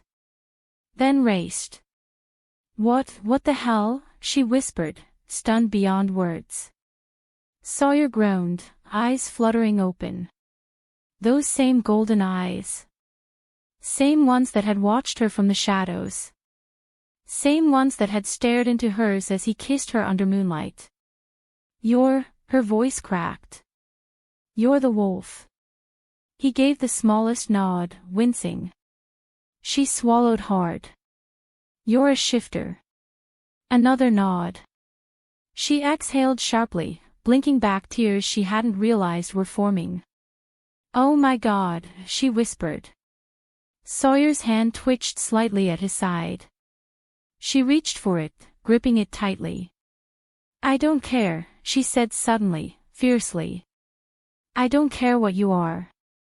You saved me." Again. His lips parted slightly. "Don't tell anyone," he rasped.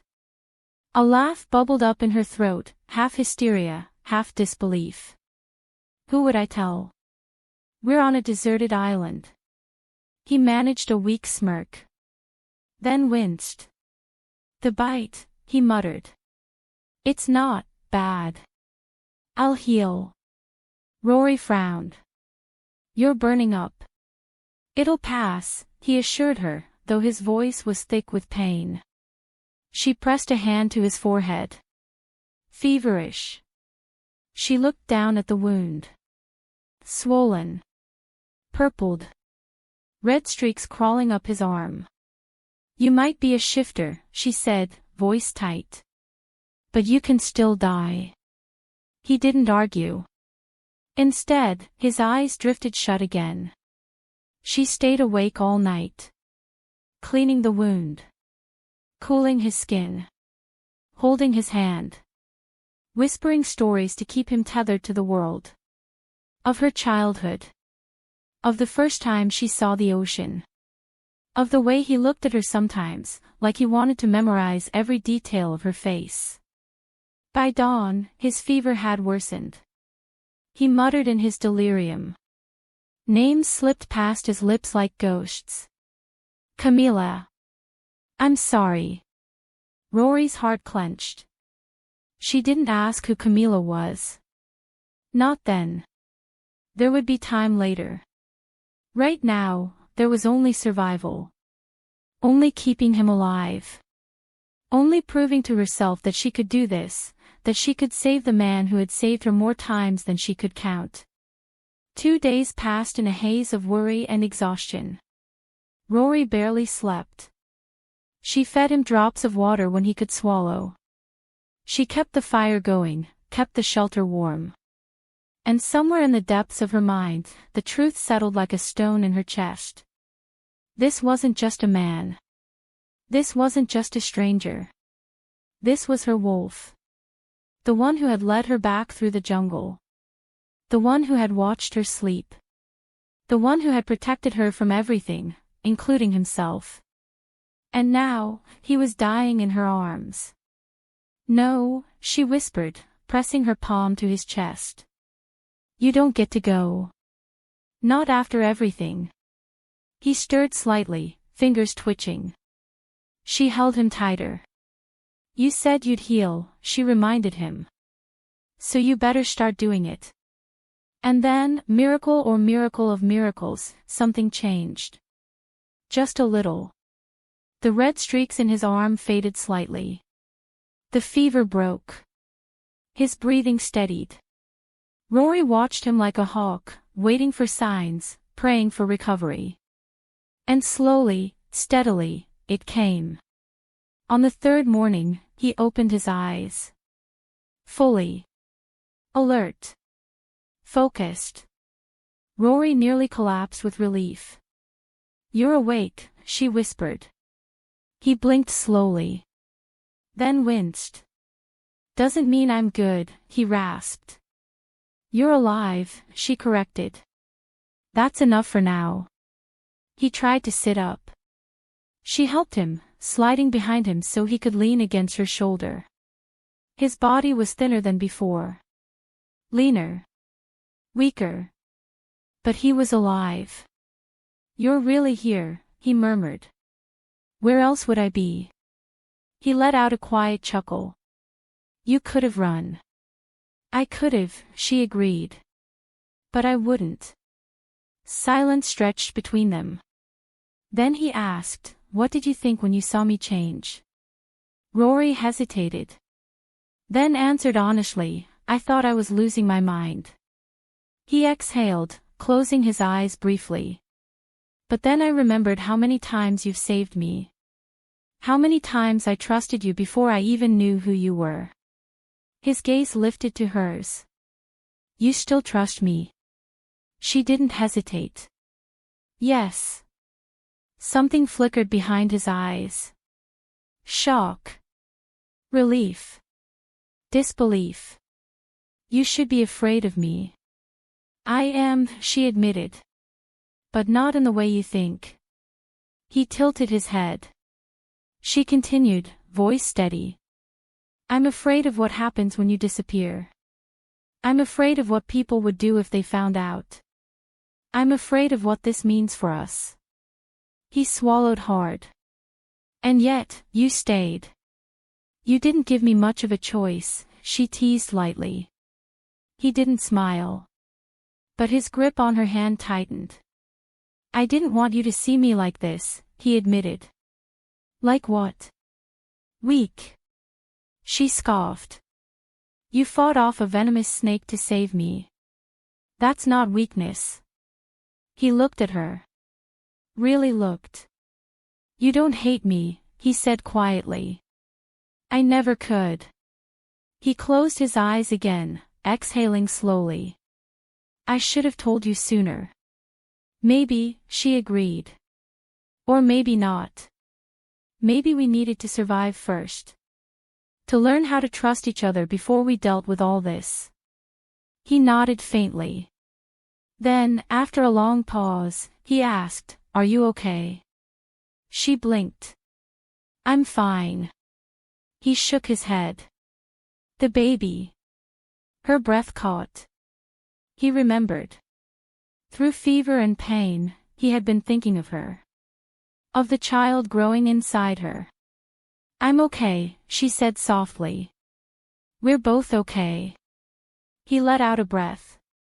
Then shifted slightly, turning his head toward her. You named her Camilla, he said. Rory stilled. She hadn't mentioned the name aloud. He smiled faintly. I heard you say it in your sleep once. Rory's heart twisted. She's yours, she said. In spirit, anyway. I named her for the woman who changed you. For the love you lost. Sawyer went very still. Then, quietly, he said, Thank you. Rory nodded. They sat like that for a while, him leaning against her, her chin resting on his shoulder. No words. No pressure. Just the rhythm of their shared heartbeat. Later that day, Sawyer stood for the first time since the attack. Shaky. Pale. But standing. Rory hovered nearby, ready to catch him if he fell. He waved her off with a grunt. I'm fine. You look like death warmed over. He shot her a tired glare. She crossed her arms. Well, someone's back to being grumpy. He huffed.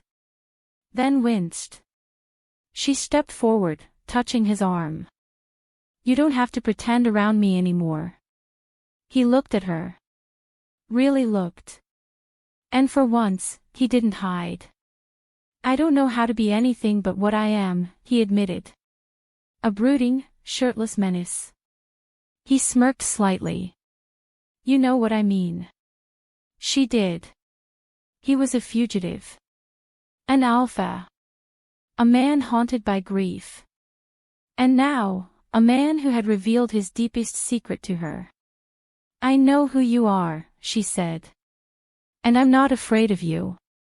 He studied her. Then, almost reluctantly, he reached for her. Touched her cheek. Brushed a lock of hair from her face. I don't deserve you, he said quietly. You don't get to decide that. He let out a rough breath.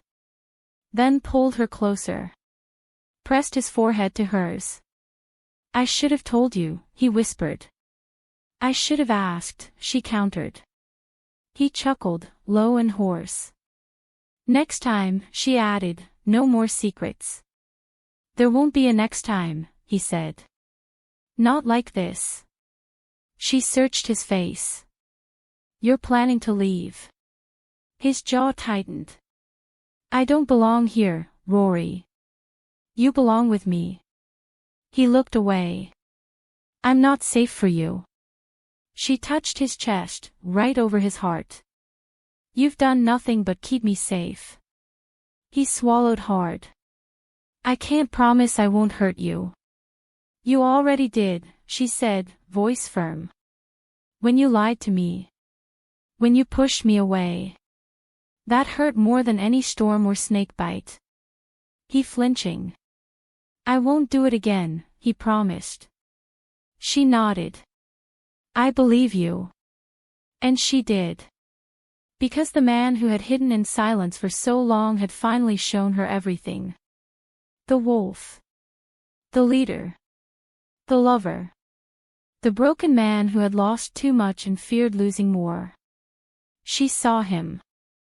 All of him. And she still chose to stay. As the days passed, Sawyer grew stronger. He walked. Then hunted. Then taught her new things. Survival skills. Tracking. Identifying poisonous plants. You're turning me into a warrior, she teased one afternoon as he showed her how to set a trap. You're already a warrior, he said. You just didn't know it. She smiled at that. She liked the idea. Liked the idea of being strong beside him. Liked the idea of being more than just a damsel in distress. She liked being his equal. And she liked the way he looked at her now. Like she was something sacred. Like she was something worth protecting. Worth staying for. One evening, as the sun dipped below the horizon, Rory sat beside him near the fire. They were eating fish, cooked over flames, wrapped in palm leaves. She glanced at him. You ever going to tell me about her? He stiffened. She pressed on gently. Camilla. He didn't speak for a long time. Then, quietly, he said, she was everything. Rory waited. She believed in me when no one else did, he continued. She saw the good in me, even when I couldn't. Rory swallowed. What happened? His jaw tightened. They killed her, he said simply. For knowing too much. For trying to help me expose the corruption in my family's company. Rory's heart ached. She loved you. He nodded. More than I deserved. Rory reached for his hand. She sounds like someone I would have liked. He looked at her. She would have liked you, too. Rory smiled faintly. I think she already does. He gave her a questioning look. Rory shrugged. Sometimes, when I dream, I see her. Standing beside you. Watching over us. Sawyer stared at her. You dreamed of her. Sometimes, she admitted. Like she was guiding me to you. He didn't respond. Just looked at her with something unreadable in his eyes. Then, suddenly, he pulled her close. Wrapped his arms around her. Buried his face in her hair. I miss her, he whispered. I know, she said gently. But I'm here now. He held her tighter. And for the first time since Camilla's death, he let himself grieve with someone who understood. That night, as they lay beneath the stars, Rory traced circles on his chest. She could feel his heartbeat beneath her fingers. Steady. Strong. Alive. You were different today, she said. Talking about her. He was quiet for a moment. Then he said, you make it easier. She looked up at him. I don't want you to forget her. I won't, he said. But I don't want to live in the past either. She smiled. That's all I've ever wanted from you. He turned on his side, facing her. You're good for me, Rory. She arched a brow. Is that a compliment? He smirked. Try not to get used to it. She nudged him playfully. He rolled toward her. Caught her wrist. Pulled her close. Their lips brushed. Slow. Soft. Real. And then. Thunder cracked overhead. Rain began to fall. Warm. Heavy. A tropical storm. They laughed. Curled together beneath the blanket. Let the rain drum against the roof. Let the fire burn low.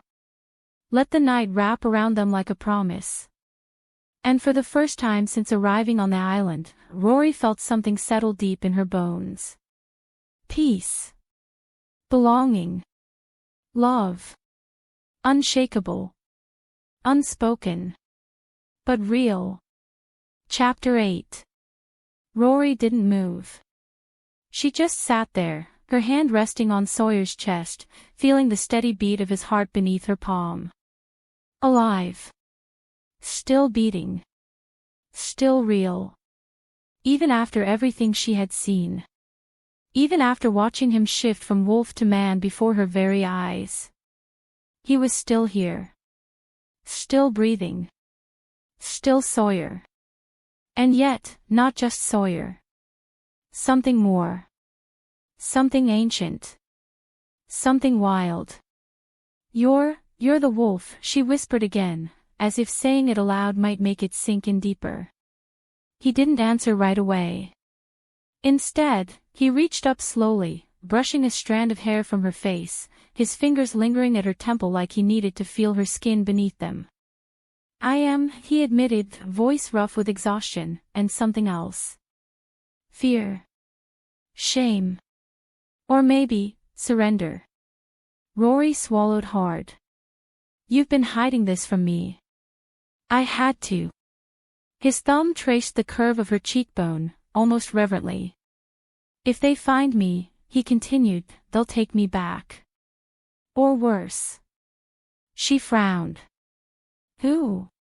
He exhaled sharply through his nose, closing his eyes for a moment. My pack. That word sent a shiver down her spine. It wasn't just metaphorical. This wasn't about family or loyalty. It was literal. You were born into this, she asked softly. He nodded. Born into power. Born into expectation. She stared at him. He looked so human now. So fragile. But beneath the surface, she could still see the beast. Feel the echo of his transformation lingering in the air between them. What happened to Camila? She asked, the name slipping past her lips like a prayer. His entire body tensed. You don't have to tell me, she added quickly. He shook his head. No. You deserve to know. She waited. He took a slow breath. Then began. There are places in the world, he said, voice low and even, that most people never see. Hidden communities. Ancient bloodlines. Shifters have lived among humans for centuries, not as myths, but as shadows. Rory listened, transfixed. My kind doesn't live like regular people do. We form packs. We follow traditions older than most governments. And we protect our secrets at all costs. His jaw tightened. My father ran one of the largest packs in North America.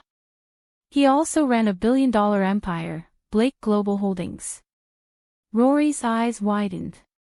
Now it made sense. The way he carried himself. The quiet authority in his voice. The scent of money clinging to his skin like an old habit. Camila came into my life like a storm, he continued. A brilliant environmental lawyer. She was hired by the company I inherited when my father died. Rory leaned closer. She found out what we were doing. He nodded. Not just what the board was doing. What my father had built. What I had unknowingly inherited. His voice dropped. Corruption. Environmental violations. Illegal experiments. Shell companies. Offshore accounts. All hidden under layers of corporate bureaucracy. Rory's stomach twisted. That's why you left, she realized. You found out the truth. I did, he confirmed.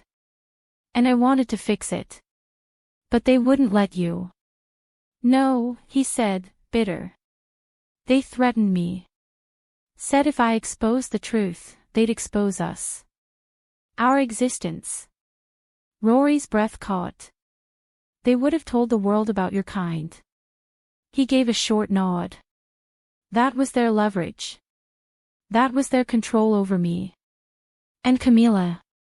Her voice barely above a whisper. She believed in me, he said quietly. Believed in what we could be. She helped me gather evidence. We were going to go public together. Rebuild the company. Expose the corruption. Rory didn't speak. She just watched him, waiting.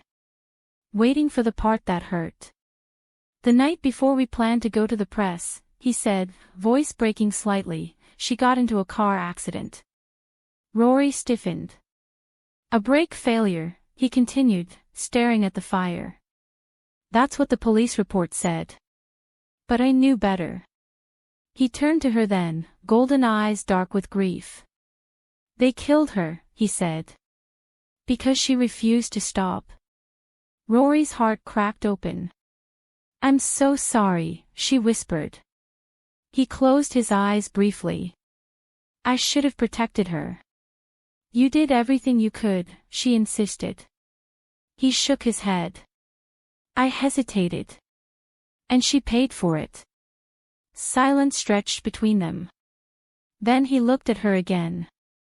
I couldn't stay. Not after that. Not when every day reminded me of what I lost. Of what I failed to protect. So you ran. I disappeared, he corrected. Left behind the life I knew. Left behind the title. The wealth. The expectations. He glanced around them. This island became my exile.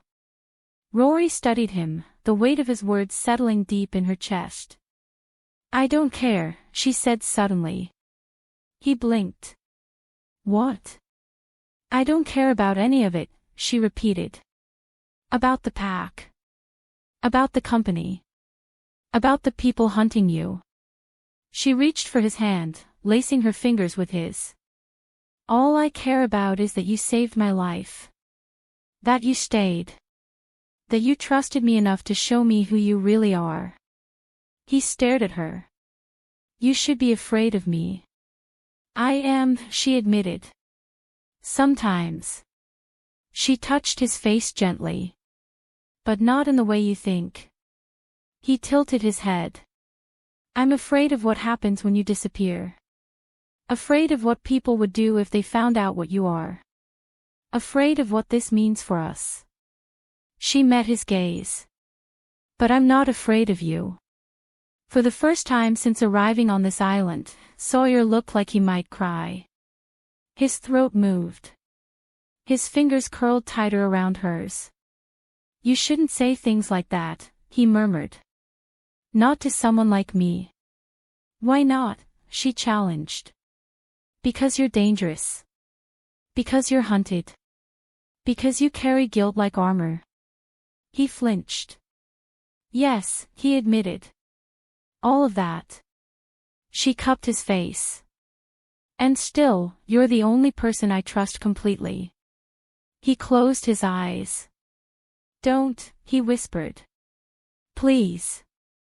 She kissed him before he could pull away. Soft. Sweet. Unyielding. At first, he didn't respond. Then, slowly, his arms came around her. Tight. Possessive. Desperate. Their kiss deepened, tongues tangling, breath mingling in the space between them. The fire crackled beside them. The ocean whispered beyond the trees. And in that moment, nothing else mattered. Only this. Only them. Only the truth that neither of them could run from anymore. When they finally pulled apart, his forehead rested against hers. You're too good for me, he murmured. You don't get to decide that. I already did. No, she said firmly. You don't get to choose how much you're worth. Not to me. He opened his eyes. Golden brown. Human. Yet not. You're carrying my child, he said, voice thick. And I can't give you anything. No future. No safety. Just this. She touched his chest. You gave me everything I needed. He scoffed. I gave you a jungle, a boat wreck, and a broken man. You gave me truth, she corrected. You gave me protection. You gave me a reason to believe in love again. His grip on her wrist tightened slightly. You don't understand what I am, he warned. I understand more than you think, she countered. He searched her face. You should be afraid of me. I should be afraid of a lot of things, she agreed. Of raising a baby alone.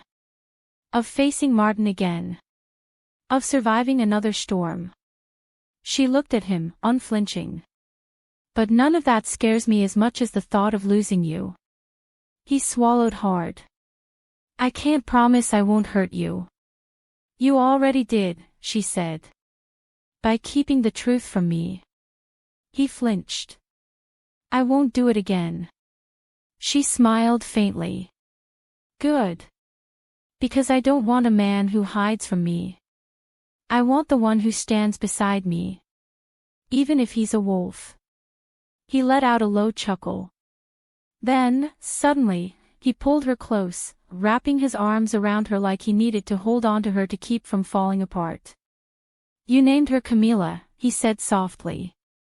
Rory nodded against his chest. I didn't mean to. You honored her, he interrupted. You remembered her without ever meeting her. She looked up at him. She meant something to you. She meant everything, he admitted. More than I deserved. Rory touched his face again. She would have liked you, he said. I hope she does, Rory replied. Wherever she is. Sawyer didn't answer. Instead, he kissed her again. Slow. Deep. Like he was trying to memorize her taste. To store it away for the long nights ahead. Because he still didn't believe he deserved this. Didn't believe he deserved her. But Rory was starting to believe otherwise. Rain fell the next morning. Soft. Warm. Drifting through the trees like a benediction. Rory woke to the sound of it tapping against the roof of their shelter. Beside her, Sawyer lay still, arm draped across her waist, his breath warm against her neck. She stayed there for a while, listening to the rhythm of his heartbeat, feeling the heat of his body pressed close. She didn't want to move. Didn't want this moment to end. But the rain was heavy. The fire had gone out. And the scent of damp earth and salt filled the air. She shifted slightly, careful not to wake him. He stirred anyway. Murmuring her name sleepily. "Go back to sleep," she whispered. "You need rest." He grunted. Then opened his eyes. Gold. Warm. Clear. He looked at her like he was seeing her for the first time. And maybe he was. "Did you sleep at all?" he asked. "Enough." He studied her. "You always worry too much. I learned from the best." He smirked slightly. Then sobered. "She would have liked you," he said again. Rory smiled. "I know." He reached for her hand. "We can't pretend everything is fine," he said. "There are people looking for me. I know that, too." His brow furrowed. "Then why aren't you running?" She leaned forward, pressing her lips to his. "Because I already did," she said. "Once. When I left Martin. When I ran from everything I knew." She met his gaze. "This time, I'm staying." He didn't argue. Just held her tighter. Days passed. The island changed. Not in shape or size, but in meaning. It no longer felt like a prison. It felt like a sanctuary. A place where two broken souls had come together and found something neither of them expected. Peace. Understanding. Love. They worked side by side, building stronger walls for the shelter, reinforcing the signal fire pit, collecting food and water. But more than survival, it was companionship. Intimacy. Trust. One evening, as the sky burned with the colors of sunset, deep golds and soft purples, Rory sat beside him near the fire, leaning into his shoulder. He had taken to sleeping close again. Touching her often. Kissing her whenever the moment allowed. Not passionate. Not desperate. But gentle. Reverent. Like he was learning how to be loved again. "How did it happen?" she asked softly. He glanced at her. "How did you become you?" He was silent for a long moment. Then answered, "It's not something you become. It's something you are." She frowned. "You mean you were born like this?" "Yes." He stared into the flames. "It's genetic. Passed down through the bloodline. My mother was an alpha. My father, too. It was expected that I would be next." She studied him. "But you didn't want to be." He shook his head. "I wanted to be normal. Human." "And now?" she asked. He looked at her. "I don't know what I am anymore." She touched his face.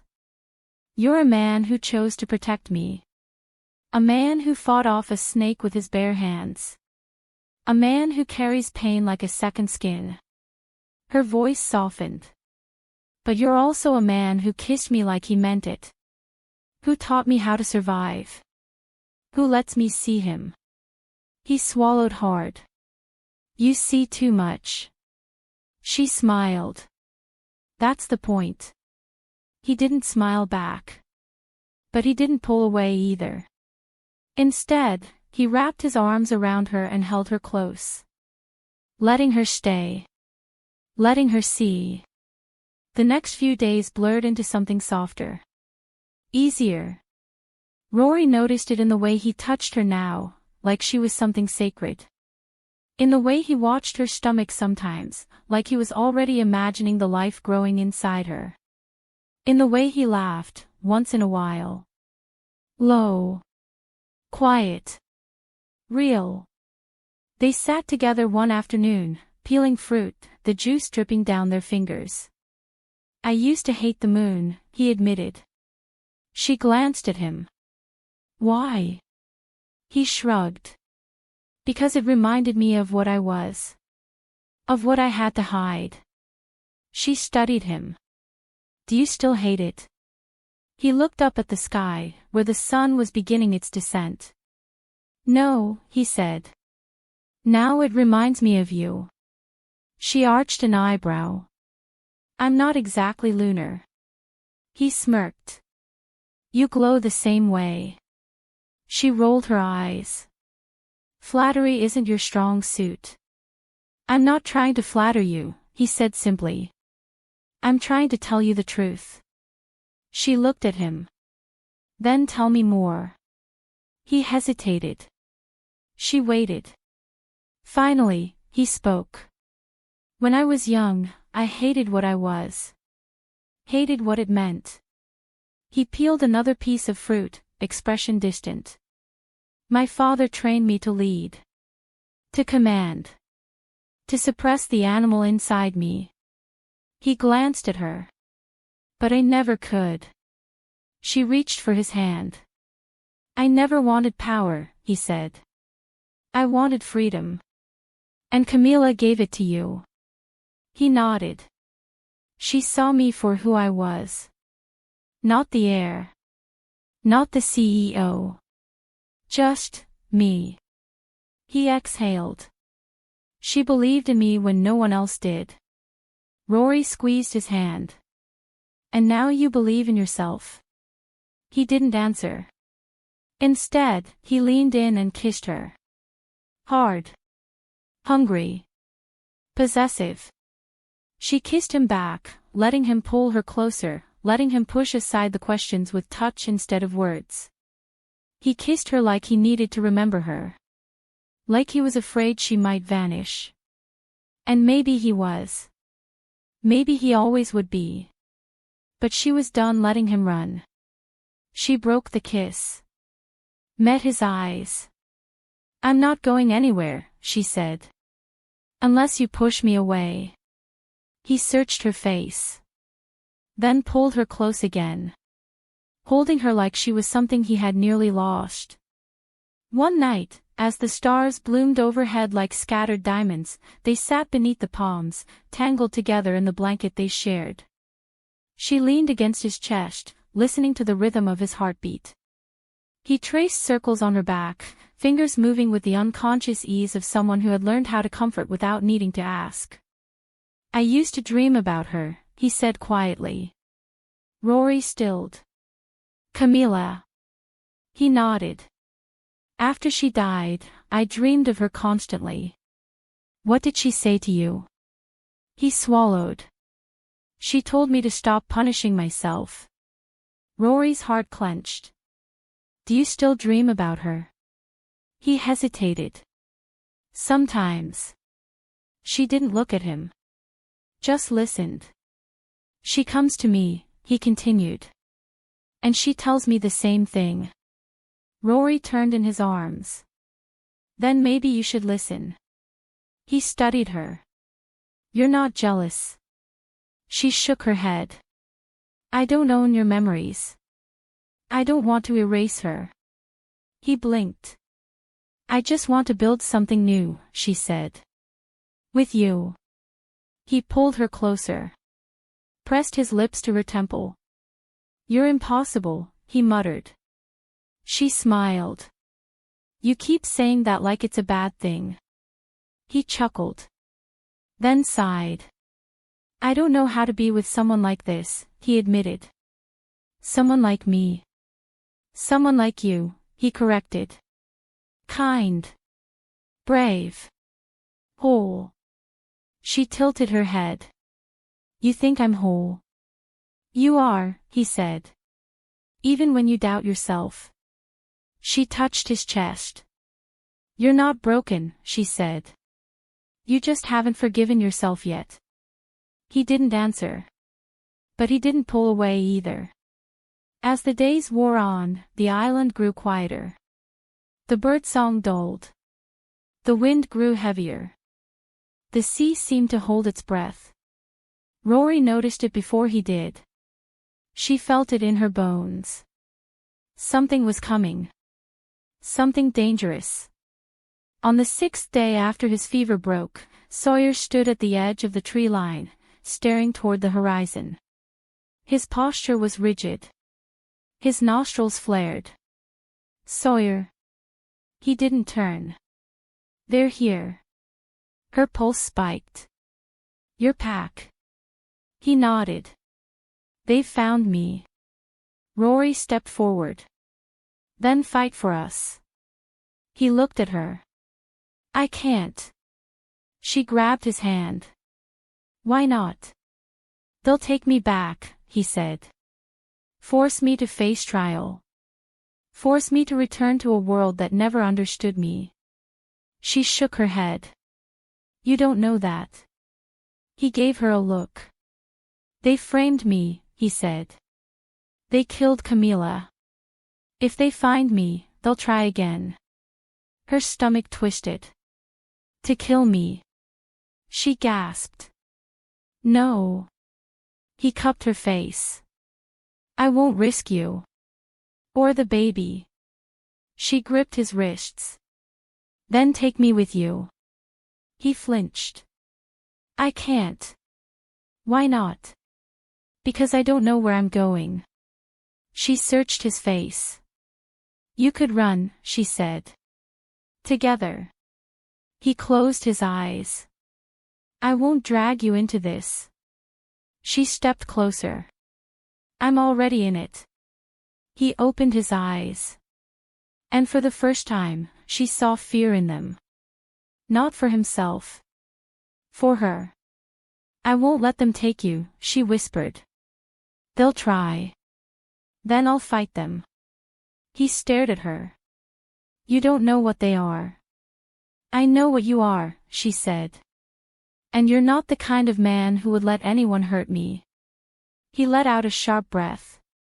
You don't understand what it means to be tied to me. She lifted her chin. I don't care. He shook his head. You should. She didn't hesitate. I love you. The words slipped out before she could stop them. And yet, they felt right. They felt true. Sawyer went still. Golden eyes locked onto hers. Say that again. I love you, she repeated, steady and sure. I don't know when it started. Maybe when you saved me from quicksand. Maybe when you showed me how to start a fire. Maybe when you kissed me like you meant it. She stepped closer. But I know now. I love you, Sawyer Blake. Alpha. Fugitive. Werewolf. Whatever you are, I love you. His hands curled around her arms. You don't know what you're asking. I do, she whispered. I'm asking you to stop running. From me. From us. From yourself. He stared at her. Then, slowly, deliberately, he kissed her. Not rough. Not desperate. Not possessive. This was different. This was a vow. A promise sealed in silence. I can't give you a normal life, he said against her lips. I don't want normal, she replied. I can't promise I won't hurt you. I already forgave you for that. He exhaled. I don't deserve you. You don't get to decide that, she said. Not anymore. He kissed her again. Longer this time. Deeper. Until she felt it in her bones. Until she forgot the danger outside. Until she only remembered the way his mouth moved over hers. Until she only felt the warmth of his hands on her skin. Until she only heard the rhythm of his heartbeat, steady and real. "I love you," she said again, pulling back just enough to meet his eyes. And this time, he said it back. "I love you, Rory Sinclair." Chapter 9. The jungle whispered their names that night. Not aloud. Not in words. But in the hush of wind through palm fronds. In the soft rustle of leaves beneath unseen feet. In the way the stars seemed to lean closer, watching. Rory sat by the fire, barefoot, her sundress damp with sweat and salt, the scent of roasted fish lingering on her fingers. The flames danced low, casting flickering shadows across Sawyer's face as he crouched nearby, sharpening a spear with quiet precision. She watched him. Watched the way his jaw tightened when he concentrated. Watched how his hands moved, sure, steady, capable. He looked like someone who had always belonged to this place. To the wild. To the silence. And yet, here he was. With her. Alive. Changed. Softened. Even if only slightly. "Why do you always disappear at dawn?" she asked softly, breaking the stillness. Sawyer didn't look up from his work. "I told you. I need time alone." "You always say that," she murmured. "But it doesn't mean I believe it." He glanced at her then, golden eyes catching the firelight like molten coins. "What would you rather I say?" "That you trust me." His hand stilled. The blade hovered over the wood. "I do," he said after a long pause. "But not enough to tell me where you go." He exhaled sharply through his nose, setting the spear aside. Then he turned fully toward her, resting his back against the shelter wall. "I don't know how to be anything but what I am," he admitted. "And what are you?" she pressed gently. He looked at her. Really looked. "A man who carries too much." Her heart twisted.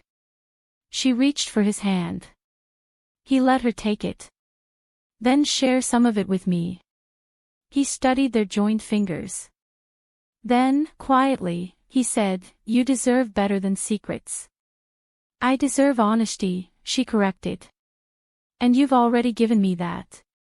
He gave a small, reluctant smile. Then leaned forward. Brushed his lips against hers. It was meant to be a simple kiss. A thank you. A moment. But the second his mouth touched hers, something deeper stirred. Something raw. Something inevitable. Rory leaned into him, her fingers tightening around his wrist. His other hand found her hip, pulling her closer until there was no space left between them. The fire crackled beside them. The ocean whispered beyond the trees. And they kissed like two people who had been waiting for this for far too long. They didn't stop. Not that night. Not the next. There were no more walls between them now. Only skin. Only breath. Only truth. That first night, they made love beneath the stars. Not in the shelter, not yet. Out in the open, where the sky could see them, where the island bore witness. Where everything felt sacred. Where every touch carried meaning. Rory lay beneath him, hands gripping his shoulders, her nails scraping lightly against his skin. "You're real," she whispered between kisses. "You're really here." He kissed her again, slow and deep. "I'm here." She smiled faintly. "Don't ever leave me again." He pulled back just enough to meet her gaze. "I won't," he promised. And she believed him. Because she saw it in his eyes. The wolf. The man. The promise. All of it. All hers. Days passed in a haze of warmth and wonder. They worked side by side during the day, gathering food, reinforcing the signal fire, building a stronger shelter. But at night? At night, they belonged to each other. Sometimes, it was slow and sweet, his fingers tracing patterns along her ribs, his mouth finding hers in the dark. Other times, it was fierce and hungry, like they couldn't get close enough, couldn't touch enough, couldn't feel enough. They laughed. They argued. They kissed like they might drown without it. And somewhere between the laughter and the longing, Rory began to change. She stood taller. Spoke louder. Let herself be seen. Let herself be loved. And Sawyer. He changed too. He smiled more. Touched her often. Held her longer. Sometimes, when she woke before him, she'd watch him sleep, watch the way his chest rose and fell, the way his brow smoothed and rested, the way his arms held her even in unconsciousness. Like she was something worth keeping. Something worth guarding. Something worth loving. One afternoon, as the sun hung high above the canopy, Rory sat near the lagoon, her feet submerged in the cool water. Sawyer stood behind her, braiding strands of her hair together with deft fingers. "You're surprisingly good at this," she teased. He smirked. "You think I haven't braided my sister's hair 100 times when we were kids?" She blinked. "You have a sister." He hesitated. Then nodded. "Two, actually." Rory turned slightly, studying his face. "Tell me about them." He was quiet for a long moment. Then said, "My older brother took over the pack after my father died." She frowned. "So you were supposed to lead?" "Yes." "And you ran?" "I ran." She reached for his hand. "I'm glad you did." He arched an eyebrow. "Why?" "Because if you hadn't, I wouldn't have found you." He studied her. Then, slowly, deliberately, he bent down and kissed her temple. "You already had me," he said softly. "Before I knew it myself." Later that evening, they walked the shoreline together, toes sinking into warm sand, waves curling around their ankles. Rory paused, turning toward him. "I've been thinking," she said. He raised an eyebrow. "That sounds dangerous." She nudged him playfully. "I'm serious." He stopped walking, facing her fully. "What's wrong?" She bit her lip. "The baby." His expression shifted, softened. "What about her?" Rory looked out at the horizon, where the sea met the sky in a seamless blur. "I used to think I'd raise her alone," she admitted. "Even before Martin cheated. Even before all this." He frowned. "Why?" She shrugged. "I guess I always thought I wasn't enough. That I wouldn't be able to give her what she deserved." His fingers brushed her cheek. "You'll be everything she needs." She swallowed hard. "What if I fail her?" He tilted her chin up. "You won't." She searched his face. "What if I need help?" He didn't hesitate. "You'll have it." She let out a shaky breath. "I don't want to do this alone." "You won't," he said firmly. "I'm not going anywhere." She stared at him. "You mean that?" "I do." She stepped closer. "Even if it means staying hidden forever." He nodded. "If that's what it takes to keep you safe, yes." Her eyes filled. "You don't owe me that." "I don't owe you anything," he said. "But I choose it anyway." She threw her arms around him. He caught her easily, holding her tight. "I love you," she whispered into his chest. His arms tightened. "I love you too." And for the first time since arriving on the island, she believed it. Believed in the future. Believed in the family they were building. Even if it was born from chaos. Even if it was forged in isolation. Even if it was wrapped in secrets. It was theirs. And that was enough. For now. Rain came the next morning. Heavy. Warm. Drenching the island in sheets of water that soaked into their clothes and skin.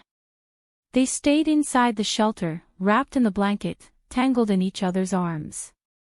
Rory traced circles on his chest. He kissed her forehead. "This is nice," she murmured. He hummed in agreement.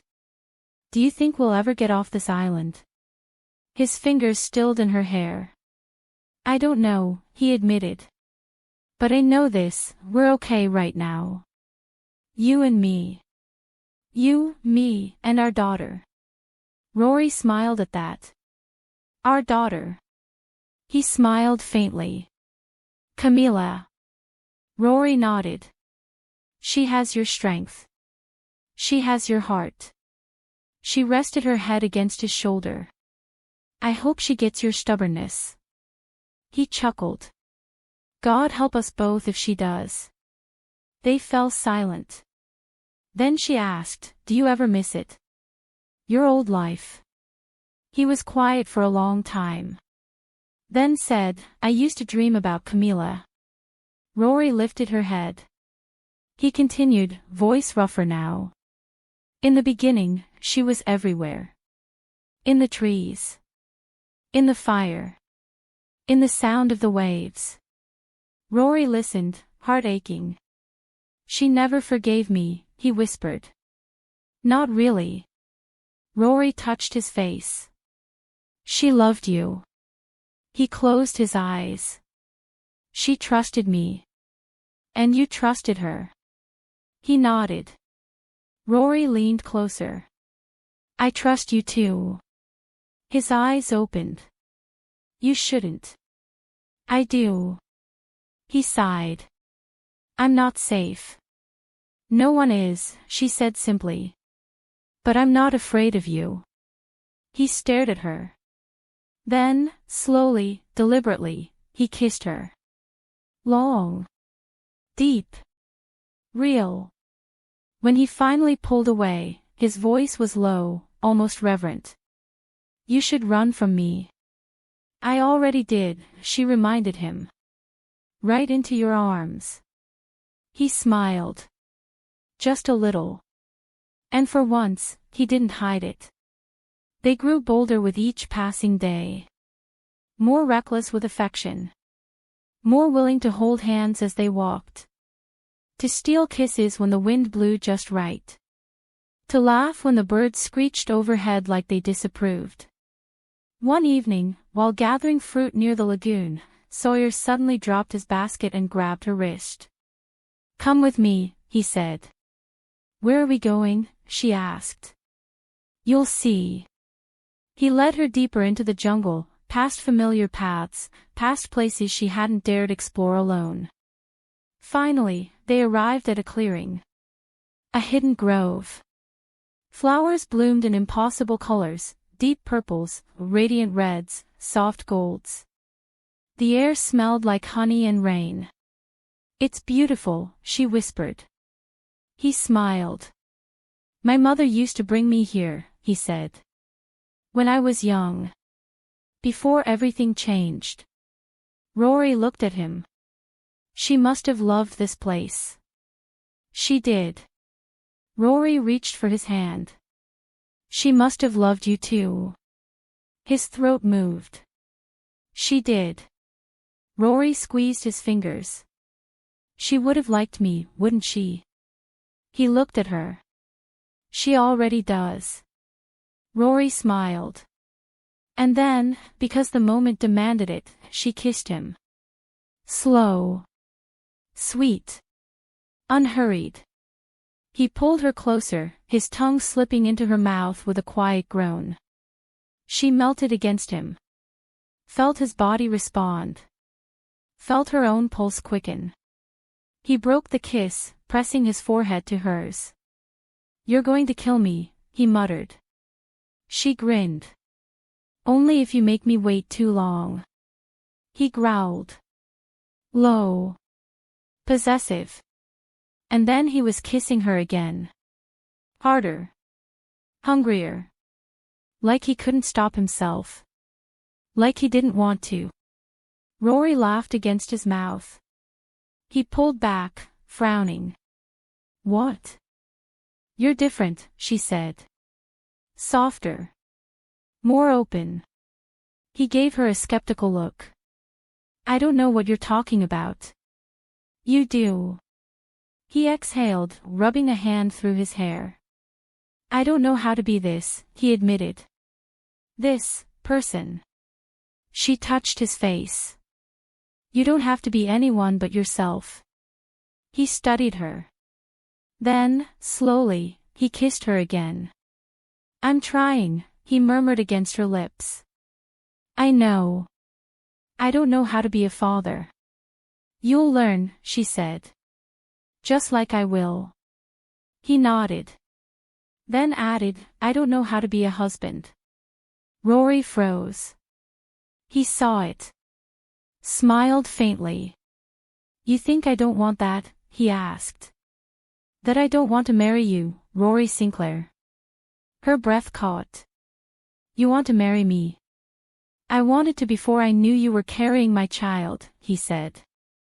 Before I knew you were the kind of woman who walks into danger just to prove a point. She swatted his arm. He caught her hand, bringing it to his lips. I want to spend the rest of my life with you, he said. Even if it starts on an island.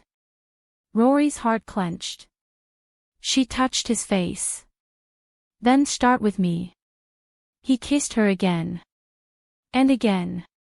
Until she forgot the world existed. Until the jungle faded. Until it was only them. Only love. Only promises. Only the future. As the days passed, the island changed. Or maybe it was them. Maybe it was the way they moved through it now, no longer strangers, no longer hiding. No longer running. They built a cradle for the baby from driftwood and woven vines. They painted the shelter walls with crushed berries, marking the days with lines and symbols. They planted seeds from the fruit they ate, hoping something might grow. And they talked. About everything. About the pack. About Camila. About the board members who had betrayed him. About the men chasing him. About the life he had left behind. And the one he hoped to build. Rory listened to every word. Didn't flinch. Didn't turn away. Didn't question his choices. Instead, she held him tighter. Kissed his scars. Touched his pain like it was part of him. And somehow, impossibly, he healed. Not all at once. Not completely. But enough. Enough to believe he might be worthy of love again. Enough to believe he might be worthy of her. One night, as the moon rose full and silver above the treetops, they lay together beneath the stars. Rory curled against him, her head tucked beneath his chin, his arm draped lazily over her shoulders. He was quiet tonight. Too quiet. You're thinking, she said. He didn't deny it. I was wondering what happens when the boat comes. Rory stiffened. She had avoided that thought. Avoided the idea that rescue might come. Might tear them apart. I don't want to lose you, she said softly. You won't. How can you be sure? He kissed her forehead. Because I won't let it happen. She lifted her head, searching his face. You can't control everything. I can try. She frowned. You always say that. He smirked. It works. She rolled her eyes. Not always. He leaned in, brushing his lips against hers. Tonight, it does. She kissed him back. But pulled away quickly. What if they find you? She asked. What if the boat belongs to your enemies? His jaw tightened. They'll come eventually. So what do we do? He looked at her. We fight. She swallowed hard. Together. He nodded. Always. She let out a breath. And then, quietly, she asked, "What if I ask you to come home with me?" He went still. "Rory. I know what you did," she said. "I know what happened. But I also know who you are now. Not the CEO. Not the fugitive. Just, you." He stared at her. Then said, "You don't understand what I am to them. I understand that you're mine." His eyes darkened. "Say that again." "You're mine," she repeated, firm. "And I'm yours.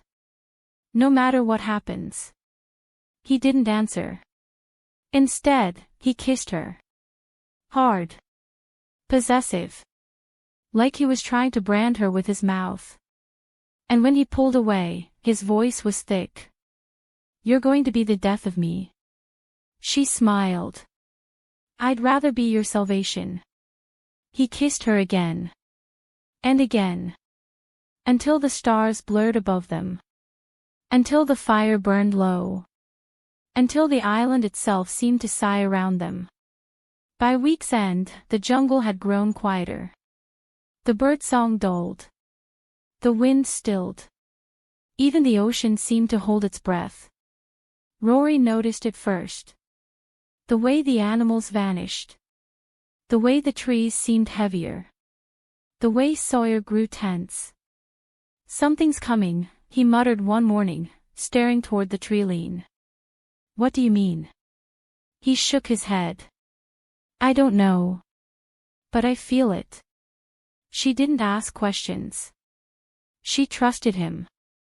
Instead, she followed him as he reinforced the shelter, gathered supplies, prepared for whatever might come.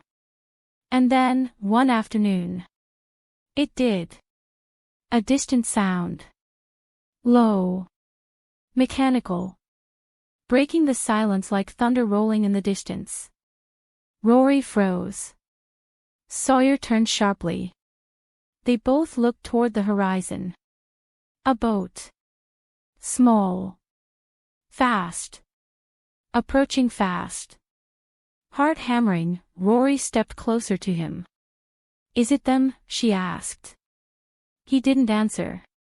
Instead, his entire posture changed. Grew rigid. Guarded. Wolf-like. Golden eyes scanning the sea.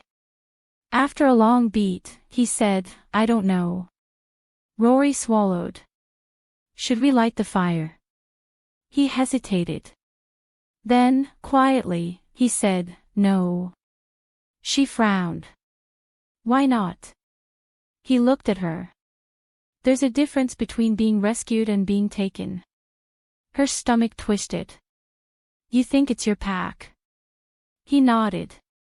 "They've found me." Rory's breath hitched. "What do we do?" He turned to her. "I need you to listen to me." She nodded. "They don't know you exist," he said. "If they see you, they'll use you against me." Her heart pounded. "I'm not afraid of them." "You should be." She stepped forward. "I'm not letting them take you." "They won't," he said.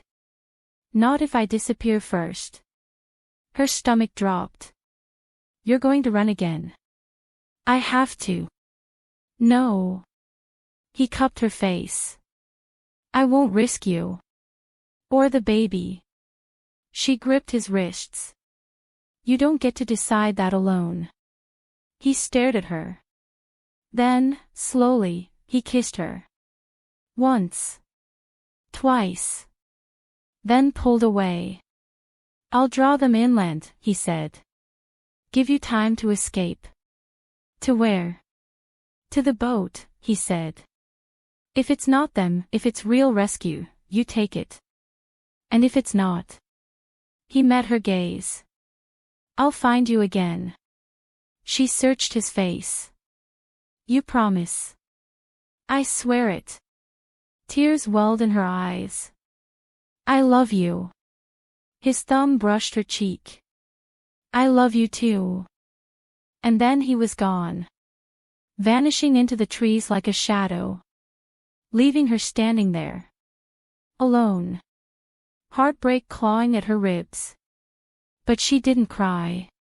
Not yet. Instead, she climbed the ridge overlooking the beach, watched the boat approach, waited, prayed, and wondered if the next chapter of their lives would begin with rescue or betrayal. Chapter 10. It came at dawn. Not with thunder or lightning, but with silence. The kind of silence that comes before a storm. Rory woke to it. The birds had stopped singing. The wind had stilled. Even the ocean seemed to hold its breath. She sat up slowly, her hand resting on her still flat stomach, the life within still so small, so fragile, so full of promise. And just beyond the shelter's edge, Sawyer stood like a statue carved from shadow and regret. His back was to her, his shoulders rigid, golden eyes fixed on the horizon. Rory rose quietly, wrapping the blanket around her shoulders as she stepped toward him. "What is it?" she asked softly. He didn't answer right away. Instead, he lifted his head slightly, nostrils flaring. Then, "There's a boat," he said finally. She followed his gaze. At first, all she saw was water. Endless blue stretching into eternity. But then, a dark shape on the horizon. Approaching fast. Her heart leapt.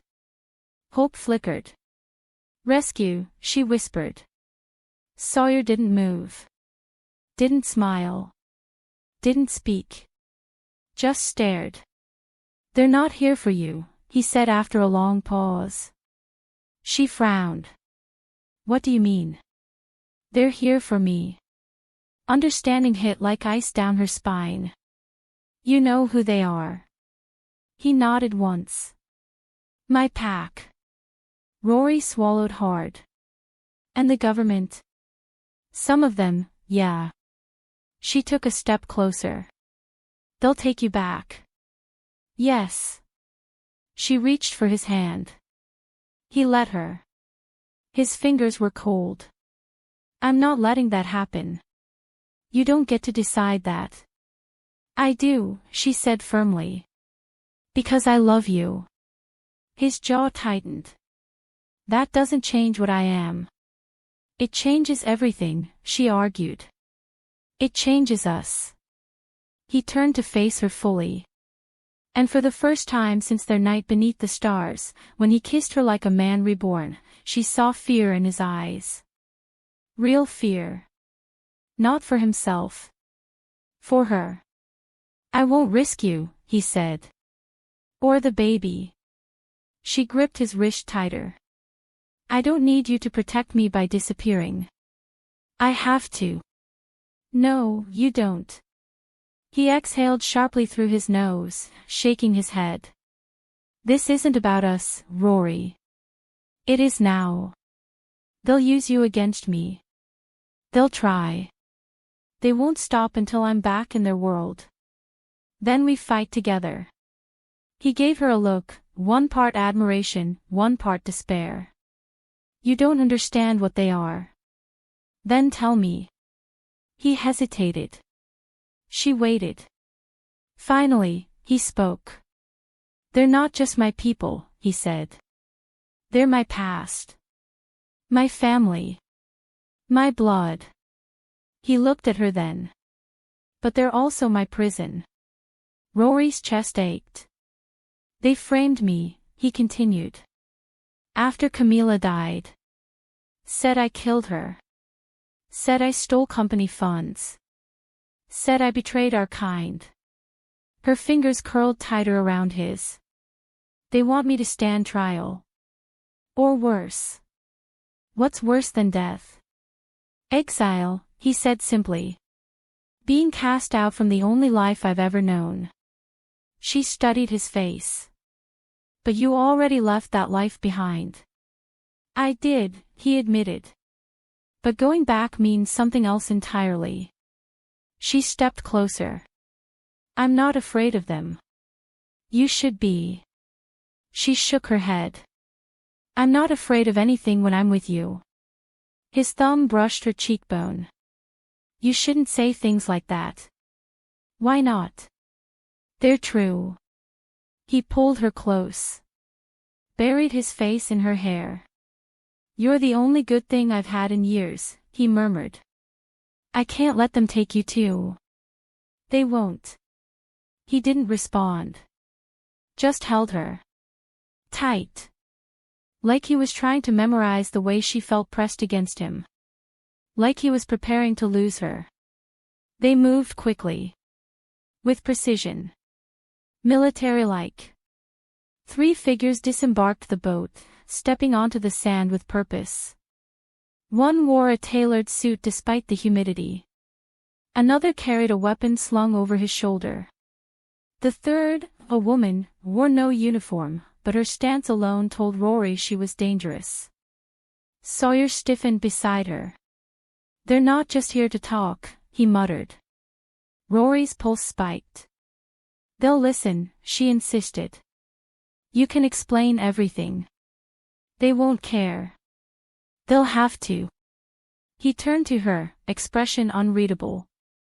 They won't see you as someone to reason with. They'll see you as leverage. They won't have the chance, she said, jaw set. I'm not letting them near you. He touched her face gently.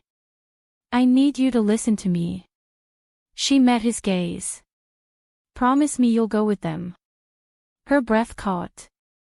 No. Rory. No. He searched her face. They'll hurt you if they think you're protecting me. I don't care. They'll hurt the baby. Her stomach twisted. Still, she didn't back down. I won't leave you. You have to. I won't. His grip on her arms tightened. Listen to me, he said, voice low and urgent. This is the only way to keep you safe. She shook her head. I won't run again. Not from this. He kissed her then. Hard. Fierce. Possessive. As if he could imprint himself on her skin just by touch. When he pulled away, his forehead rested against hers. I love you, he whispered. More than I thought I could love anyone. She blinked back tears. I love you too. He kissed her again. Once. Twice. Then stepped back. I'll draw them inland, he said. Buy you time. To escape. To lie. Her heart clenched. They'll ask questions. When they find you alone, they'll want answers. I'll tell them the truth. No, his voice was sharp. You'll tell them I ran. They'll never believe that. They will, he said. If you make them. She shook her head. I won't. He cupped her face. You have to. She searched his eyes. What if I don't? They'll come for me, he said. Again. And next time, they won't stop until I'm dead. Her breath hitched. And if I tell them you died? Silence. Then, they'll leave you alone. Her stomach dropped. No, she whispered. No, Sawyer. He kissed her again. Fast. Desperate. I have to disappear. I won't let you. You have to. I won't. He pulled back, golden eyes locked onto hers. You promised me you'd stay strong. I did, she said, voice breaking. That doesn't mean I can live without you. He exhaled, pressing his lips together. I won't give them a reason to hurt you. They won't need a reason, she said. They already have one. You. He flinched. Then nodded. I'll lead them inland. Make them chase me. They'll follow you. They'll try. She reached for his hand. Take me with you. He shook his head. I don't know where I'm going. Then I'll follow you. He kissed her again. Slowly. Deeply. Then pulled away. No, he said. You deserve better. She didn't argue. She couldn't. Because suddenly, the sound of boots on sand filled the air. The men were coming. And there was no more time. Sawyer moved fast. Like a predator sensing danger. He grabbed their few supplies, water bottles, the flare gun, a handful of fruit, and tossed them into Rory's arms. You'll need these. She clutched them tightly. I'm not staying here. You are. I won't hide while they hunt you. You will, he said, voice firm. Because I need you to survive. Her eyes welled. I can't do this. You can. I can't. You will. He kissed her again. Then vanished. Into the trees. Without looking back. Rory stood frozen. Heart hammering. Feet rooted to the ground. Then the men appeared. Their presence was like a shadow falling across the beach. The leader, tall, broad-shouldered, eyes like steel, stepped forward. We're looking for Sawyer Blake. Rory swallowed hard.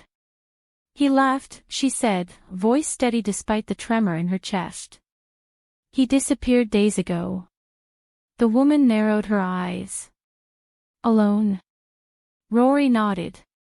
He left me. The man in the suit studied her carefully. You're pregnant. She stiffened. What does that matter to you? The woman answered. Did he know? Rory forced herself to nod. He knew. The man exchanged a glance with the others. How far along are you? She lifted her chin. None of your business. The woman stepped closer. Tell us the truth. Rory met her gaze. He ran, she said. He said he couldn't handle being a father. The woman's eyes softened slightly.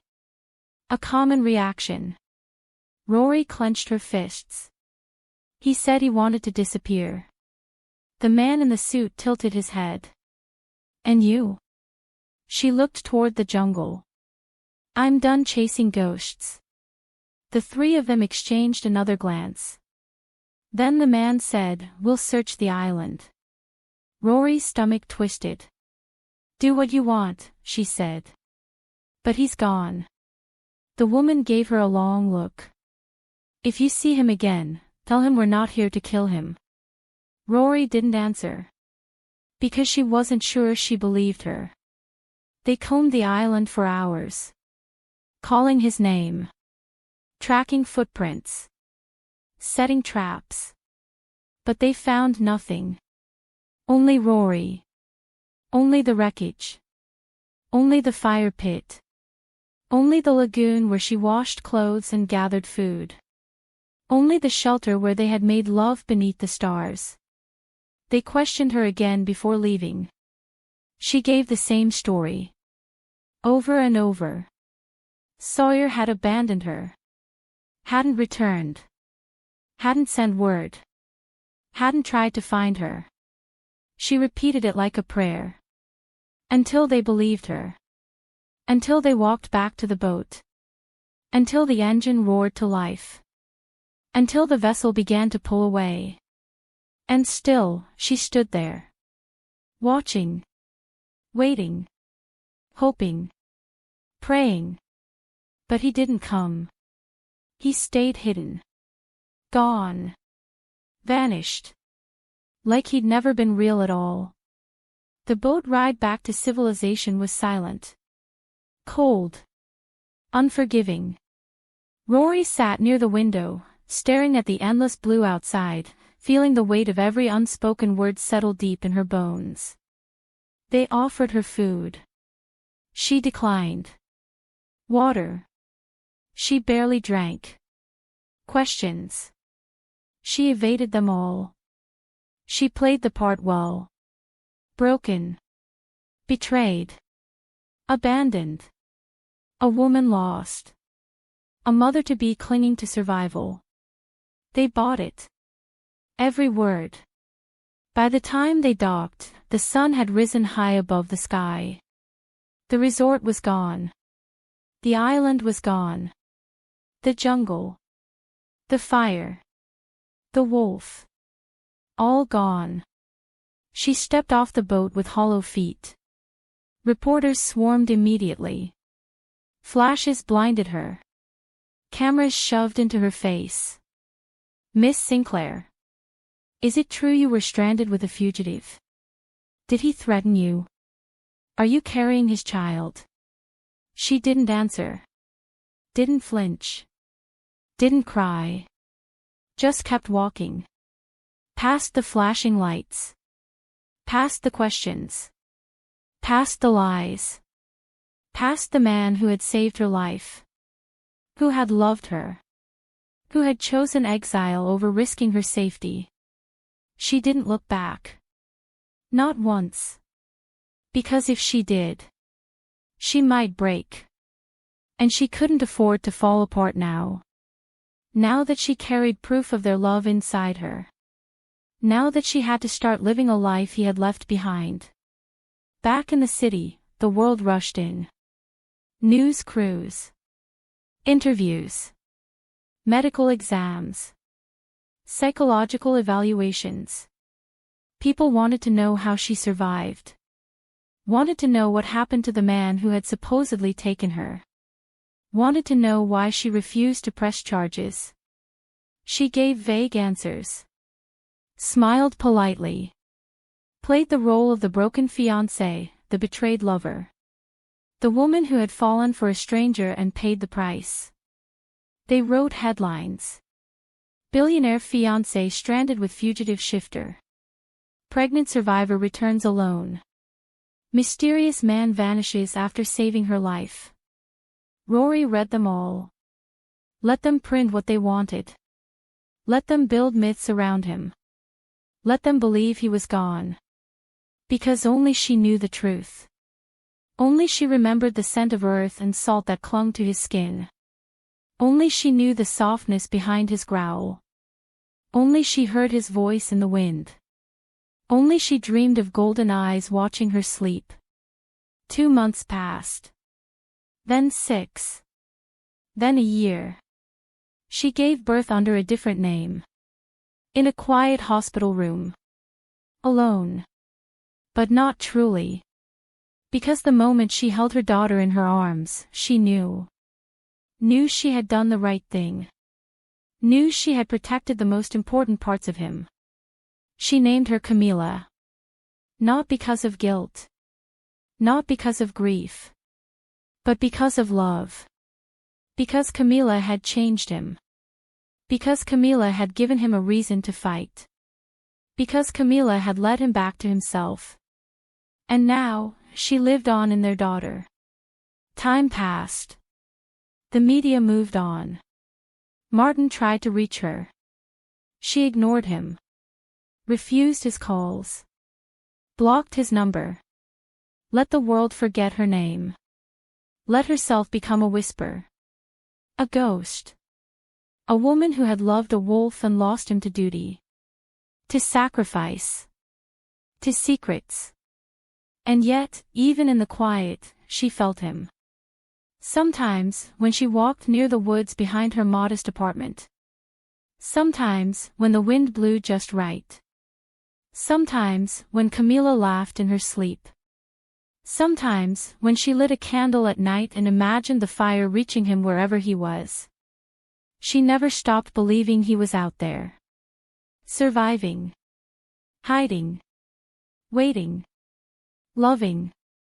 From afar. She never stopped hoping he would return. Would find her. Would knock on her door one night and say, "I did it. I cleared my name. I came back for you." And then, one night. He did. Chapter 11. Time moved differently once she returned to the world. It no longer stretched endlessly beneath palm trees or curled around her like the ocean breeze. Now it ticked forward with precision, alarm clocks, deadlines, schedules that didn't allow for wandering barefoot through the jungle or whispering secrets into the firelight. Rory Sinclair learned to live again. Not easily. Not without pain. But she lived. And she built a life. A quiet one. One filled with small joys and hidden scars. 2 years had passed since the island. 2 long, lonely, beautiful years. Rory stood at the kitchen window, sipping lukewarm coffee while watching the rain fall in soft sheets against the glass. The scent of toast lingered in the air, mingled with the lingering sweetness of baby shampoo. In the next room, Camilla babbled to herself, dragging a wooden spoon across the floor like it was a sword meant for battle. Rory smiled faintly. She still couldn't believe this was real. That Camilla was real. A living, breathing miracle who had survived storms and secrets and silence. The child was everything. Everything Rory had fought for. Every reason she had stayed strong when the world tried to pull her apart. She set down her mug and walked into the living room. There she found her daughter on all fours, dark curls bouncing with each determined crawl. She looked up with wide hazel eyes, the same shade Martin's had been, but behind them burned something fiercer, something wilder. Something Sawyer. Rory crouched beside her, brushing a kiss over Camilla's forehead. "Good morning, my love," she whispered. The baby giggled. And just like that, the weight of the past lightened. Just a little. Life after the island had not been easy. Not even close.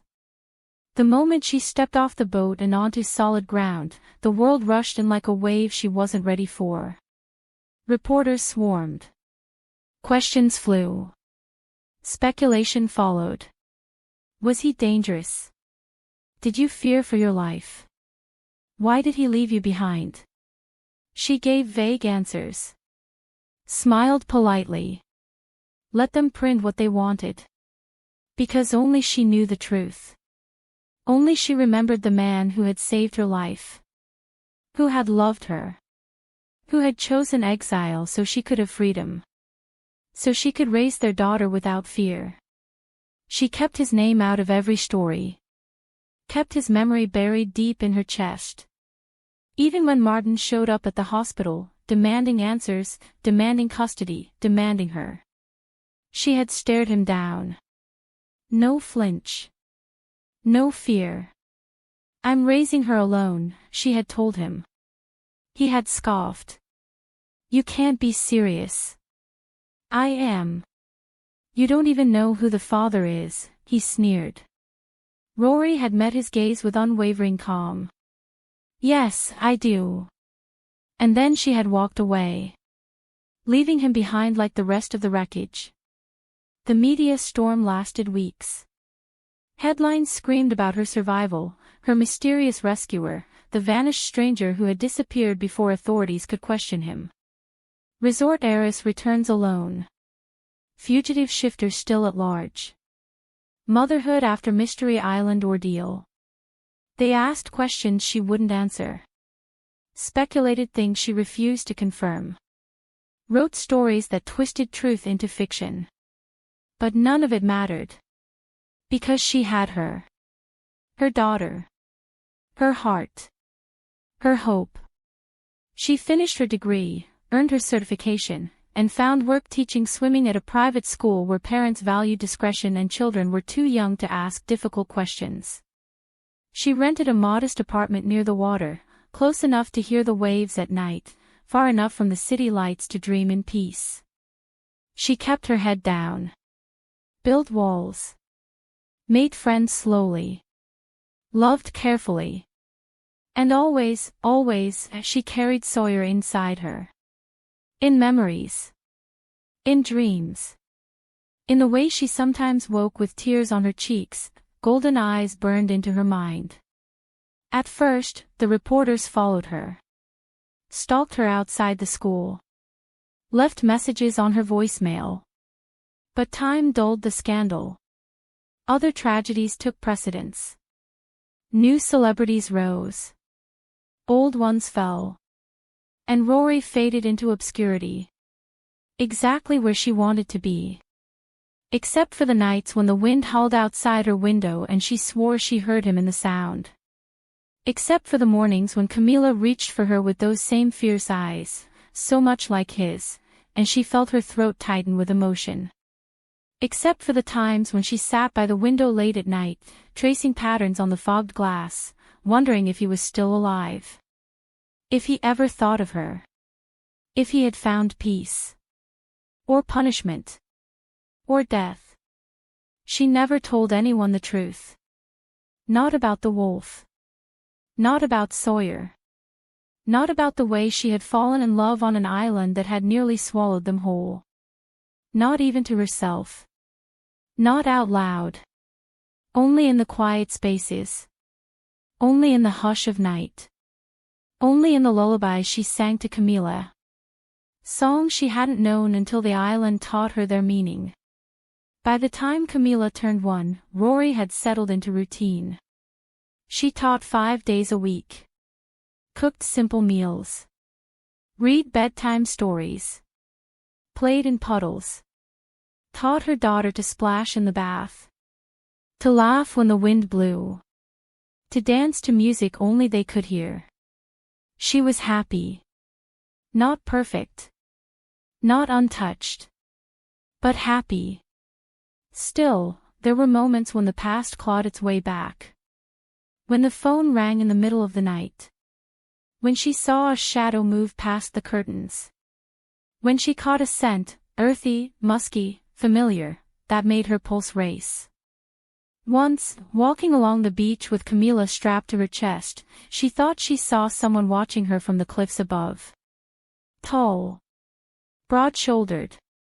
Dark hair falling over sharp features. But when she blinked, the figure was gone.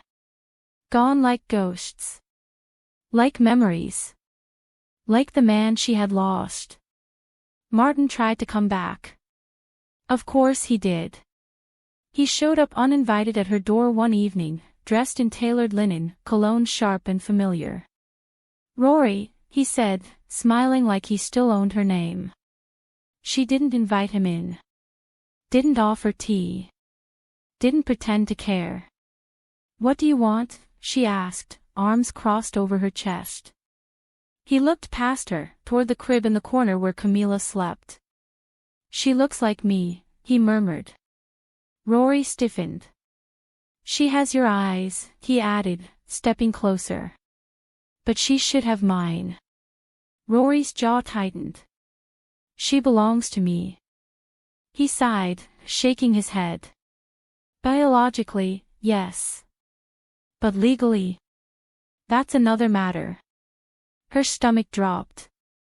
"You signed away your rights." "I did," he admitted. "But I can contest that. If I prove I've changed." Rory narrowed her eyes. "You haven't changed." "I have," he insisted. "I regret what happened. I was stressed. Distracted. You deserve better than a stranger who abandoned you." Rory didn't flinch. "He didn't abandon me." Martin frowned. "You still think about him." She lifted her chin. "I'll always think about him." His expression shifted, something darker creeping in. "You don't owe him anything." "I owe him everything." He exhaled sharply through his nose. "You're making a mistake keeping her from me." "No," she said quietly. "I'm protecting her." He studied her for a long moment. Then, finally, he nodded. "I'll go," he said. "But I'll be back." She shut the door before he could say more. And locked it. For good measure. Rory rarely talked about the island. Not with therapists. Not with friends. Not even with the woman who ran the swim school and often asked gentle questions. But people noticed things. The way she flinched when thunder cracked overhead. The way she watched the horizon like she was waiting for something, or someone, to return. They assumed it was trauma. PTSD. Survivor's guilt. They weren't wrong. But they weren't entirely right either. It wasn't just the island that haunted her. It was him. The way he kissed her like he was trying to memorize her taste. The way he had whispered promises into her skin. The way he had vanished into the jungle, leaving her behind. She replayed it constantly. Over and over. Until the pain became a part of her. Until she stopped expecting him to knock on her door. Until she convinced herself she had imagined the scent of earth and salt that sometimes drifted through her apartment on windy nights. Until she believed he was truly gone. Forever. But some truths refused to stay buried. And some promises echoed louder than time. Rory stood at the edge of the bathtub, holding Camilla in one arm, gently rinsing shampoo from her curls. The baby squealed with delight, splashing wildly, sending droplets flying across the tiles. Rory laughed, wiping her cheek with the sleeve of her robe. "You're going to flood the entire house," she teased. Camilla kicked her feet, grinning widely. Rory dried her off, wrapped her in a fluffy towel, and carried her to the rocking chair by the window. Outside, the sky was painted in soft pinks and golds. Sunset. Rain had cleared the air. The world smelled clean. Fresh. Hopeful. She rocked Camilla gently, humming a tune she didn't remember learning but knew by heart. The baby's eyelids drooped. Peace settled over them both. Rory pressed a kiss to her daughter's damp curls. "Sweet dreams, Camilla." The baby stirred slightly, then settled deeper into sleep. Rory stood carefully, placing her in the crib. Covered her. Watched her breathe. Then stepped out into the hallway, closing the door behind her. The apartment was quiet now. Too quiet. She wandered to the living room, picking up a book she'd started reading twice and never finished. She flipped through the pages absently. Then closed it. Too restless. Too full of thoughts that refused to stay silent. She walked to the window. Looked out at the street below. Empty. Still. Normal. The kind of normal she had fought so hard to find. But tonight, it felt hollow. Lonely. She leaned her forehead against the cool glass. And let herself remember. Let herself feel. Let herself ache. Because 2 years later, she still missed him. Still dreamed of him. Still whispered his name in the dark when grief threatened to swallow her whole. She turned from the window. Crossed the room. Paused. Then went to the closet. Pulled out the box she hadn't opened in months. Dust clung to the lid. She hesitated. Then lifted it. Inside lay the remnants of the island. The pregnancy test, faded but still bearing those 2 pink lines. A piece of driftwood carved into a tiny cradle. A torn photograph of the shelter they had built together. And a single, worn shirt. Sawyer's. She had taken it the day she left the island. Hadn't realized why until now. She pulled it out. Held it to her face. And inhaled. It smelled like sand. Like sea salt. Like him. Her breath hitched. And just as she lowered the shirt, a sound cut through the silence. A knock. Soft. Measured. But unmistakable. 3 knocks. Pause. 3 more. Like a heartbeat. Like a promise. Like him. Her pulse leapt. She didn't move. Couldn't. Heart hammering. Mind racing. Another knock. Louder this time. Urgent. She walked slowly to the door. Hand trembling. Breath uneven. She glanced through the peephole. And froze. There, standing under the dim porch light, was a man. Tall. Broad-shouldered. Hair longer than she remembered, curling at the nape of his neck. Beard grown in, shadowing his jaw. Eyes. Golden. Watching. Waiting. Sawyer. Her breath caught. She stumbled back. Then forward. Then paused. This couldn't be real. Could it? She unlocked the door. Turned the handle. Pulled it open. And there he was. Real. Alive. Changed. But him. All of him. Sawyer, she breathed.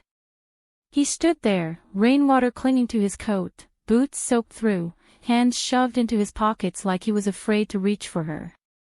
Hello, Rory. Her knees nearly gave out. He was here. After 2 years. After silence. After loss. He was here. Chapter 12. Midnight had always been her loneliest hour. The kind of quiet that settled deep into bones. The kind of silence that whispered questions she couldn't answer. Rory Sinclair sat on the edge of the couch, wrapped in an old quilt, watching rain streak down the window panes like silver tears. Outside, the city was asleep. Inside, so was Camilla. And yet, sleep eluded Rory. It often did at this hour. That time between dreams and memories. Between what was lost and what might still be found. She glanced at the monitor on the coffee table, silent screen, steady heartbeat. Her daughter slept peacefully. Safe. Warm. Real. Rory pressed her fingers to her temple, letting out a slow breath. 2 years had passed since she left the island. Since she returned to a world that didn't understand what she had survived. Since she buried the truth beneath polite smiles and vague answers. She had built something new. A life. A home. A future. But not without scars. Not without longing. Not without him. Even now, even after all this time, she could still feel him in the spaces between her thoughts. In the scent of saltwater that sometimes drifted through the air when the wind blew just right. In the golden eyes that appeared behind her eyelids when she closed them at night. She missed him. Still. Always. And then. A knock. Low. Measured. Urgent. Rory froze. Her heart stuttered. Then raced. She stared at the door like it might vanish if she blinked. Another knock. Firmer this time. More insistent. Like he knew she was listening.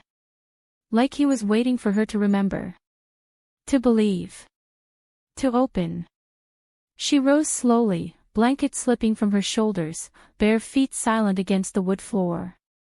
Rain tapped softly outside. The city murmured in distant echoes. But inside. Inside, everything stood still.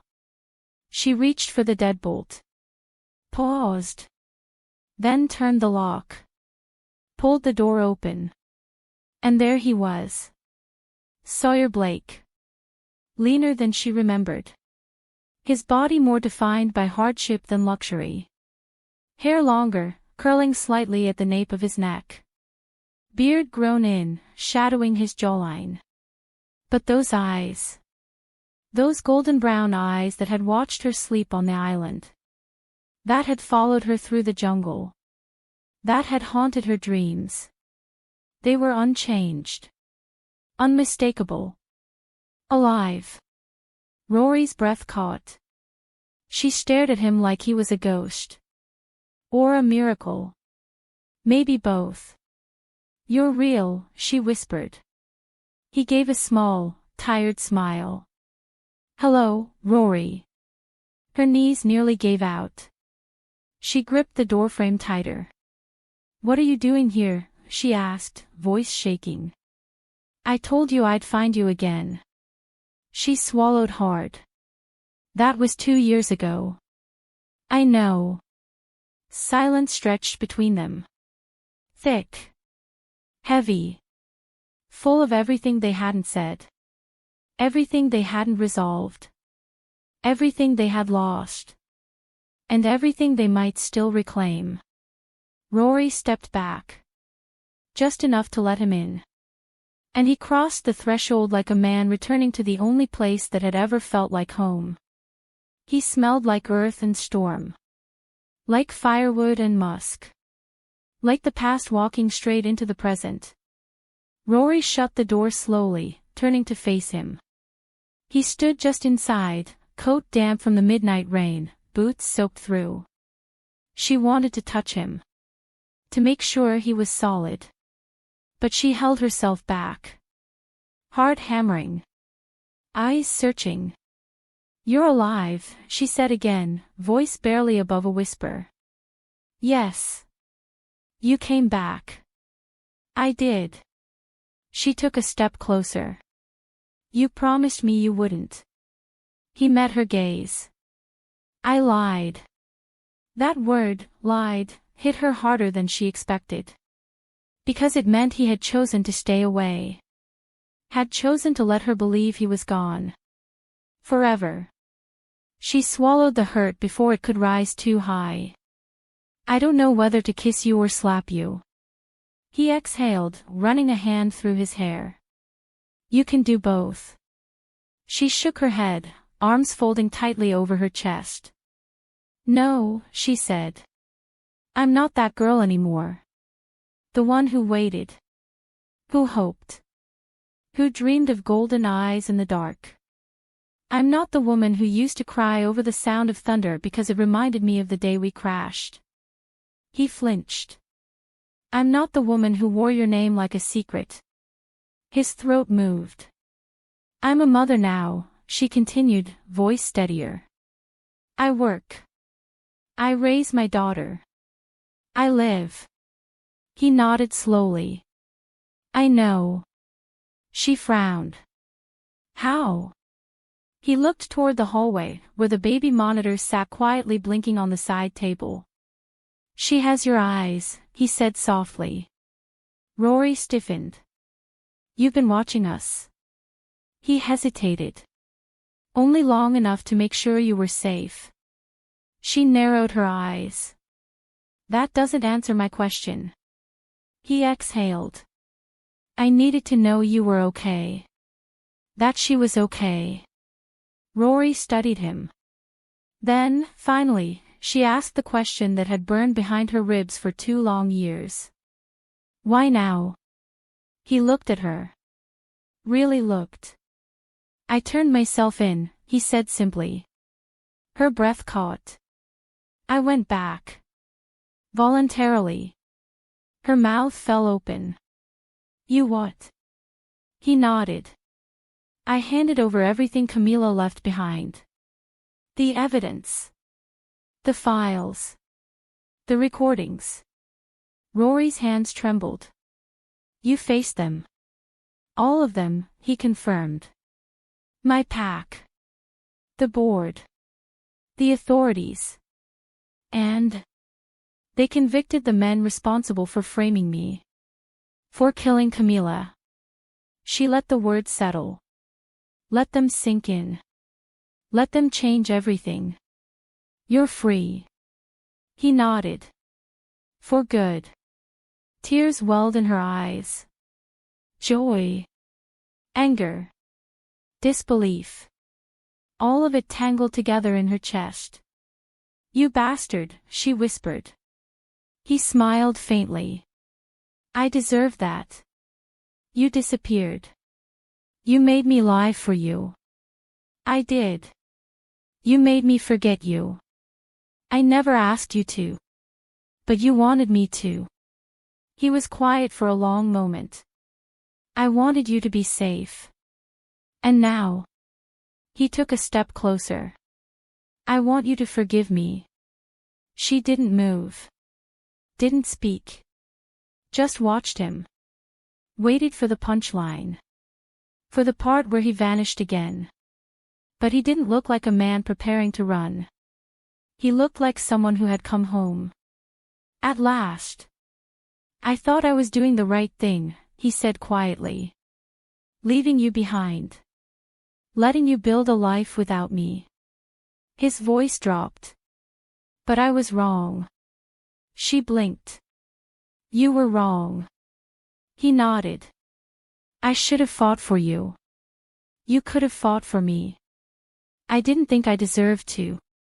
You don't get to decide that. He swallowed hard. I know that now. She stared at him. Then, suddenly, she reached out. Slapped his arm. Hard. He didn't flinch. Just stood there, taking it. Taking her.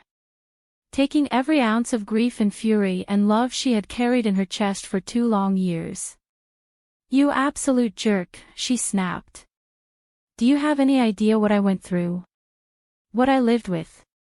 I thought I'd lost you forever. He met her eyes. I know. You left me alone with a baby and a broken heart. I know. You made me promise to forget you. I know. And now you're standing here like none of that matters. It matters, he said. Every second of it. She searched his face. Waiting for the lie. The evasion. The apology that didn't mean anything. But he didn't offer any of that. Instead, he reached for her. Slowly. Carefully. As if she might break. I never stopped thinking about you, he admitted. Not once. Her breath hitched. You should have come sooner. I wasn't free until now. She stared at him. Then, quietly, she asked, Are you staying? He nodded. If you'll have me. She didn't answer. Instead, she stepped forward. Buried her face in his chest. And cried. Because he was here. Because he was real. Because he had kept his promise. And because no matter how much time had passed, her heart still beat for him. Still belonged to him. Still ached for him. Still loved him. He didn't hold her tight. Not at first. He let her cry. Let her hit his chest. Let her pull away.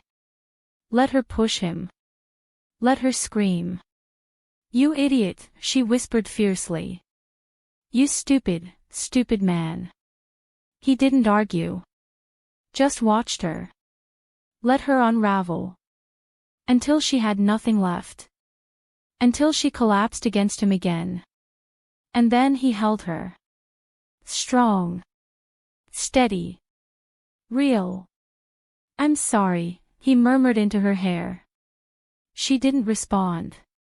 Just clung to him. Like he might vanish if she let go. And maybe he would have, if she hadn't held on. They stayed like that for a long time. Entwined in the doorway. Wrapped in the weight of everything they had survived. Finally, Sawyer pulled back just enough to meet her eyes. I need to say something, he said. She wiped her cheeks. Then say it. He hesitated. Then spoke. I ran because I believed I was protecting you, he said. Because I thought exile was the only way to keep you safe. She swallowed hard. You didn't trust me. I trusted you more than anyone, he admitted. But I didn't trust them. I didn't trust the people who would have used you against me. She looked up at him. Did you ever think I could fight beside you? His expression shifted. I did, he said. But I didn't want you to have to. She tilted her head. I already did. He flinched. I know. Silence. Then she asked, "What changed?" He looked toward the hallway. "Camilla." Her heart clenched. "What about her?" "I realized," he said, voice low, "that I had already left her behind once. I wasn't going to do it again." Rory blinked. "You named our daughter after her." "I did." He looked at her then. "Because she saved you," he added. "Before I could." Rory's breath caught. "She saved us." He nodded. "I owed her that. To honor her." Rory stepped back. Swiped at her tears. Then reached for his hand. "I need to show you something." He followed her silently. Down the hall. Past the kitchen. To the nursery. There, bathed in soft moonlight, lay Camilla. Curled beneath a worn blanket. Dark curls splayed across her pillow. Hazel eyes fluttering behind closed lids. Breathing softly. Dreaming. Rory stood at the crib's edge, heart hammering. "She's yours," she whispered. Sawyer stepped closer. Looked down at the sleeping child. His throat tightened. "She's beautiful." "She looks like you," Rory said. "She has your strength." Rory smiled faintly. "She has your stubbornness." He chuckled. Then, quietly, he asked, "Does she know who I am?" "She knows you're important," Rory said. "She knows your scent." His brow furrowed. "She remembers me." "She feels you," Rory corrected. "Even when you weren't here." He looked at her. Golden eyes filled with something raw. Something shattered. Something healing. "I never stopped loving you," he said. She met his gaze. "I never stopped loving you either." He closed his eyes briefly. Then opened them again. "I don't expect to walk back into your lives like nothing happened." "You don't get to do that," she agreed. He nodded. "I know. But I also know that this isn't about expectation," she said. "It's about choice." He studied her. "I choose you," he said. "If you'll let me." She touched his wrist. "I already did." And then, before he could speak, she kissed him. Hard. Deep. Unapologetic. He groaned, pulling her close, wrapping his arms around her waist. The kiss was desperate. Hungry. Real. Like two pieces of a soul reuniting after wandering far too long. Rory kissed him like she had missed him. Like she had needed him. Like she had waited for him. And he kissed her back like he had never stopped believing she would be worth coming home to. Later, after Camilla stirred and woke with a sleepy cry, they moved to the living room. Sawyer sat on the couch, cradling his daughter for the first time. She fit perfectly in his arms. Perfectly in his heart. Perfectly in their story. Rory watched them, tears welling again. "You don't have to prove yourself to me," she said quietly. "I know. But she needs you." "I know. You won't get a second chance to walk away from this." "I won't." Rory sat beside him. Rested her head on his shoulder. Watched as Camilla reached for his fingers, gripping them with surprising strength. "She's got your grip," he murmured. "She's got your heart," Rory whispered. He looked at her. "I'm not the same man who left you." "I know. I'm not perfect." "I know. I carry ghosts." "So do I." He exhaled. "I don't deserve you." She lifted her chin. "You don't get to decide that." He smiled faintly. "I love you," he said. "I know that too." He leaned in. Kissed her softly. "I want to be part of this," he said. "Of you. You already are." He looked down at the baby again. I want to be her father. You are. She doesn't know me. She will. He swallowed hard. I want to start over. We don't need to start over, she said. We just need to continue. He nodded. Then looked at her. What about you? She arched an eyebrow. What about me? Do you want me here? She touched his cheek. I wanted you here the second you left. He closed his eyes. Then opened them. I love you. I know. I'll spend the rest of my life making it up to you. She smirked. You better. He chuckled. Then kissed her again. Long. Slow. Real. Rain continued to fall outside. Soft. Persistent. Cleansing. Inside, the apartment was warm. The baby slept. The fire crackled. And somewhere between the shadows of the past and the light of the present, Rory and Sawyer began to rebuild. Piece by piece. Moment by moment. Promise by promise. They talked late into the night. About the island. About Camila. About the trial. About the board members who had framed him. About the pack who had betrayed him. About the truth he had uncovered. About the war he had fought. And won. I didn't think I'd see you again, she admitted. I didn't think I'd be allowed to come back. She looked at him. Allowed? My counsel. My former alpha. They didn't want me back. They exiled you. They did. But you came anyway. I did.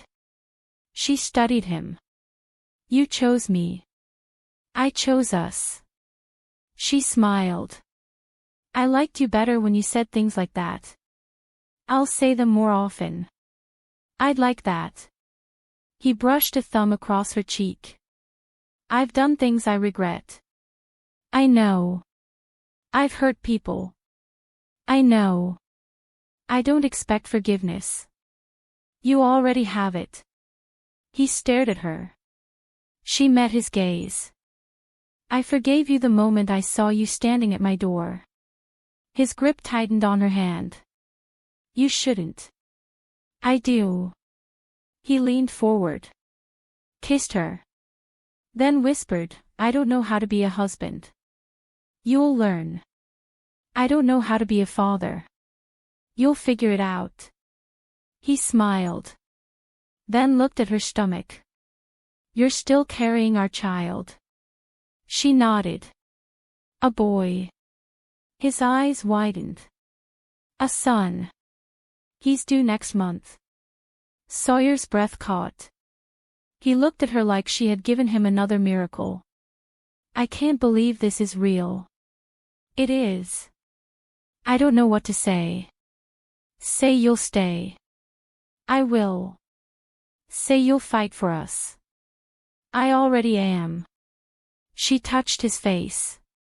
Then say you'll stop doubting that I want you. He exhaled. I'll try. You better. He laughed. Then kissed her again. The night bled into morning. They sat side by side on the couch, Camila curled between them, asleep. The baby monitor blinked softly on the table. Outside, the rain had stopped. Dawn hovered just beyond the horizon. Rory rested her head on Sawyer's shoulder. You could have died, she murmured. I almost did. She looked at him. He met her gaze.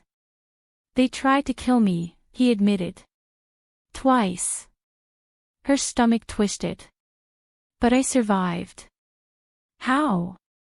I had something to fight for. She swallowed hard. You had me. I had us. She touched his chest. I don't want to lose you again. You won't. I mean it. I know. I don't care about your past. I know. I don't care what people say. I know. I just want you here. I am. She looked at him. I want you to be ours. He kissed her gently. I am. I want you to be mine. He smiled. I always was. I want you to be her father. I will be. I want you to be my husband. He hesitated. Then whispered, Is that an offer? She arched an eyebrow. Depends on how good you are with diapers. He snorted. I've survived worse. She grinned. I know you have. He looked at her. Then yes. She blinked. To what? To being yours. She didn't speak. Just kissed him. Again. And again. Until the past no longer mattered. Until the island faded into memory. Until the only thing that remained was this. This moment. This man. This family. The days that followed were quiet. Not easy. But quiet. Sawyer helped with Camila. Learned her schedule. Memorized her laugh. Taught her to clap. To crawl. To coo when he kissed her forehead. He helped with the house. Fixed the leaking faucet. Built a rocking chair for the nursery. Washed dishes. Cooked meals. Laundry. Everything. Anything. He showed up. He stayed. He chose them. And Rory, for the first time in 2 years, let herself believe in the impossible. That he was really here. That he was really hers. That they were really whole. One evening, as the sun dipped below the horizon and painted the sky in hues of gold and violet, they sat together on the porch, Camila tucked into Sawyer's arms. The baby played with his fingers, tugging at his calloused skin with gurgles of delight. Rory watched them. Smiled. This is real, she whispered. Sawyer looked at her. What is? This, she said. Us.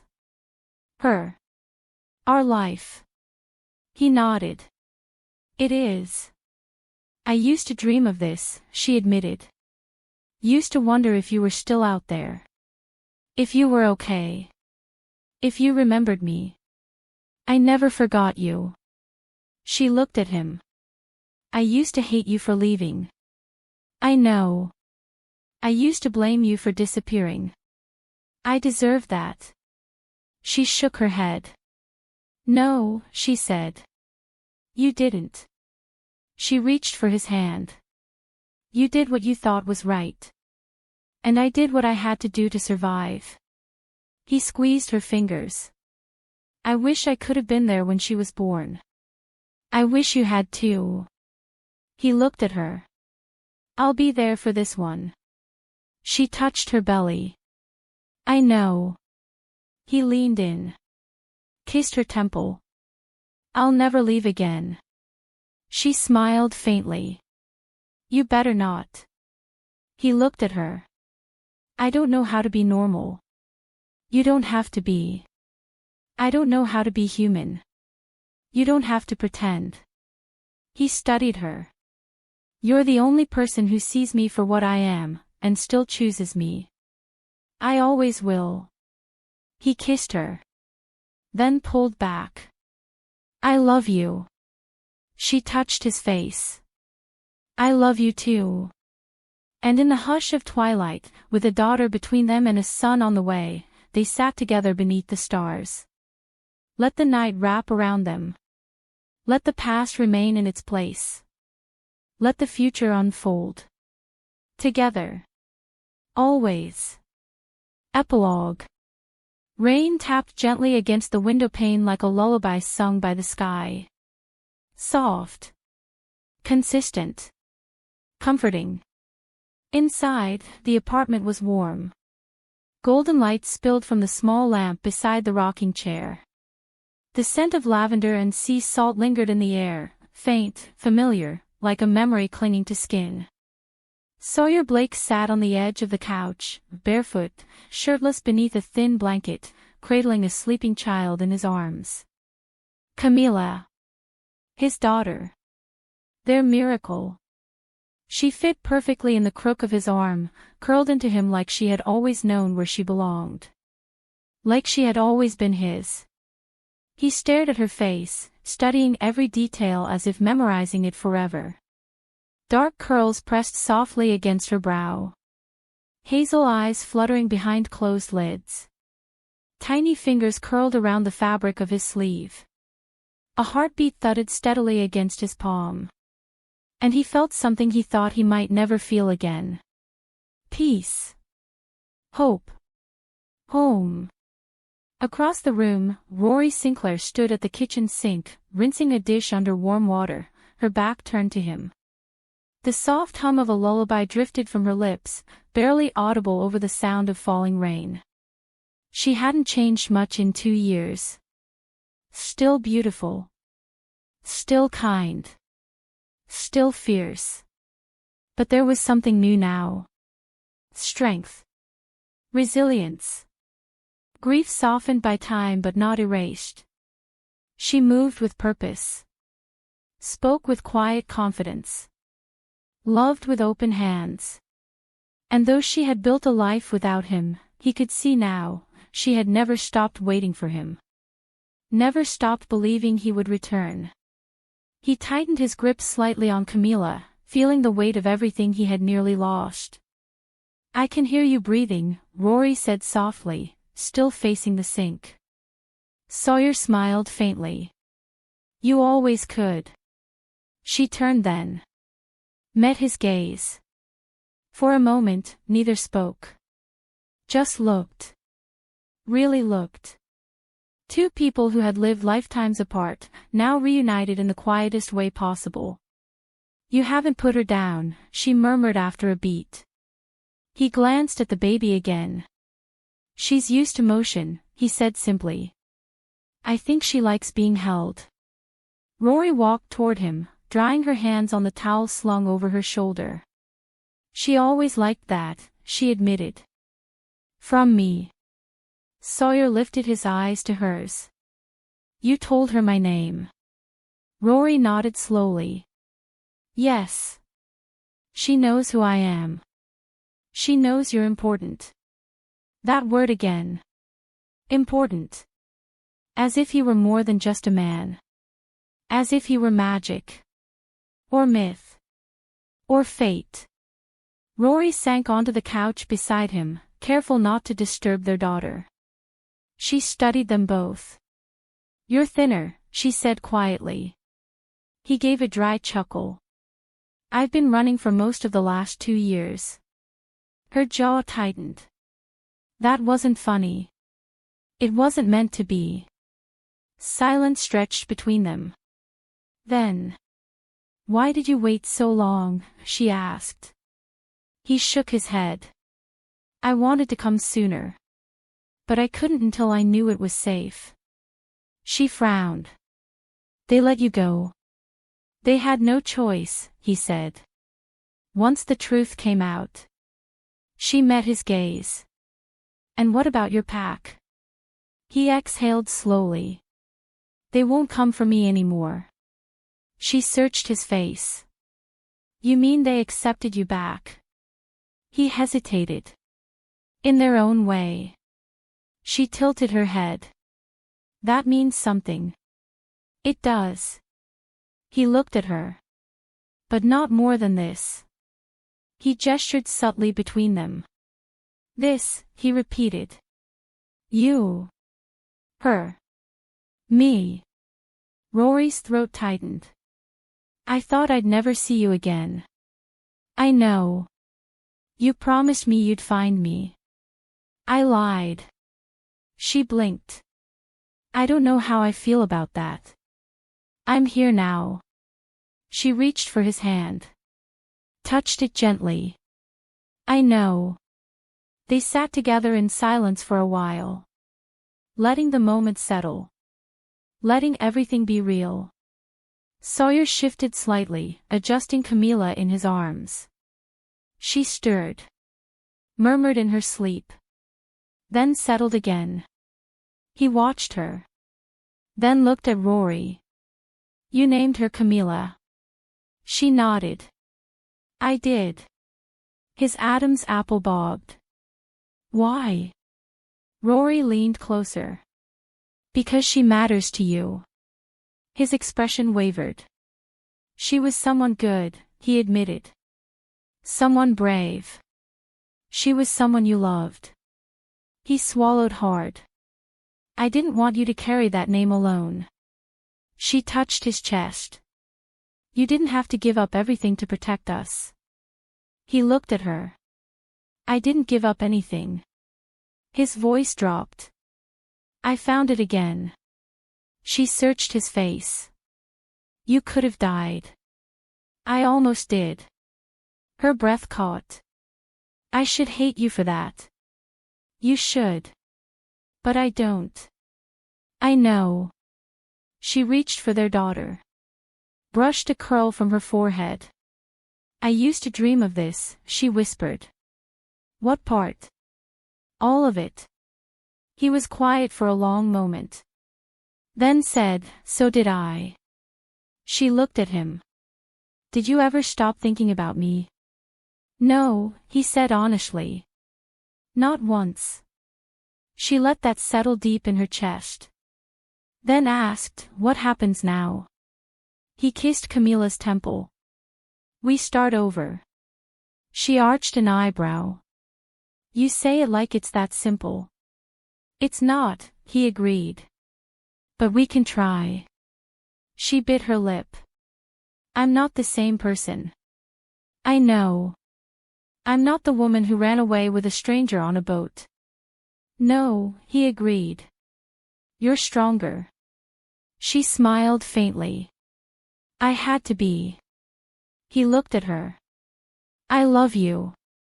She didn't flinch. Didn't look away. Just looked at him and said, I know that too. He leaned forward. Kissed her. Slowly. Deeply. Possessively. And when he pulled away, their foreheads rested together. Camilla whimpered slightly, then sighed in her sleep. They both smiled. She has your stubbornness, Sawyer murmured. She has your strength. He chuckled. She's going to break hearts. She already broke mine. He met her gaze. I'll spend the rest of my life making sure she never feels abandoned like I did. Rory touched his cheek. She won't. He kissed her again. Then pulled back. I missed you. I missed you too. Outside, the rain continued its gentle rhythm. Inside, 3 hearts beat in unison. Wolf. Woman. Child. One family. Finally whole. Time slipped past them like wind through trees. Hours bled into night. The baby slept. The fire burned low. And they talked. About everything. About Martin. About the island. About the trial. About the board. About the war Sawyer had fought, and won. About the price he had paid. About the ghosts he carried. About the future they might build. I never told anyone, she said after a while. He glanced at her. About the wolf. He nodded. I know. You always knew me better than I thought. I tried not to watch you too closely. But you did. I didn't trust myself not to. She leaned into him. I wish you had come sooner. I wish I could have protected you before any of this happened. She reached for his hand. You did what you needed to do. I should have done more. I should have stayed strong without you. You did. She smiled faintly. You believe in me. I always have. She looked at him. I named her after her because I wanted her to remember her. He was quiet. Then said, Camila would have loved you. I know, she whispered. She already does. He flinched slightly. I keep dreaming of her. So do I. He looked at her. You do? She nodded. I think she watches over us sometimes. He swallowed. That doesn't scare you? No, she said. It comforts me. He studied her. Then, slowly, he said, I used to dream of you too. She blinked. What did I say to you? He gave the smallest smile. You told me not to run. She brushed a thumb across his wrist. I still mean it. I know. He turned his hand, linking their fingers together. I'm not going anywhere. You better not. He kissed her again. Then pulled away. I need to ask, he said. Do you still have nightmares about the island? She was silent for a moment. Then answered, only when I forget. Forget what? That I survived. He nodded. I used to dream of the storm, he admitted. Of the boat flipping. Of losing you. She touched his face. You never really did. He let out a slow breath. I hope she remembers this place, she said. The island? She nodded. She belongs to it somehow. She belongs to us. Rory smiled. She does. Outside, thunder rolled softly in the distance. Not threatening. Not violent. Just a distant echo. Like the island itself was saying goodbye. Later that night, they lay together on the couch. Rory curled half against him, half beneath him. The baby nestled between them, warm and asleep. Sawyer's fingers traced patterns along Rory's arm. She let herself drift into the rhythm of his touch. I used to wonder what would happen if you came back, she murmured. He kissed her temple. And what did you imagine? She smiled faintly. I imagined you standing at my door. Looking like you had suffered. Like you had fought your way through hell just to get back to me. He tightened his arm around her. I did. She looked up. I imagined you holding our daughter for the first time. He exhaled. You weren't far off. She touched his chest. I imagined this. He kissed her softly. I imagined you letting me stay. She met his gaze. You never had to imagine that. He closed his eyes briefly. I didn't believe I deserved it. You don't, she teased. But I'm keeping you anyway. He smirked. I like that about you. She poked his side. He caught her hand. Pulled her closer. You're still impossible, he muttered. And you're still brooding. He chuckled. Then sobered. I owe you everything. You owe me nothing. I owe you a future. She touched his face. You're giving me one. He looked at her. I don't know how to be normal. You don't have to be. I don't know how to be human. You don't have to pretend. He swallowed. I don't deserve you. You don't get to decide that. He smiled faintly. You keep saying things like that.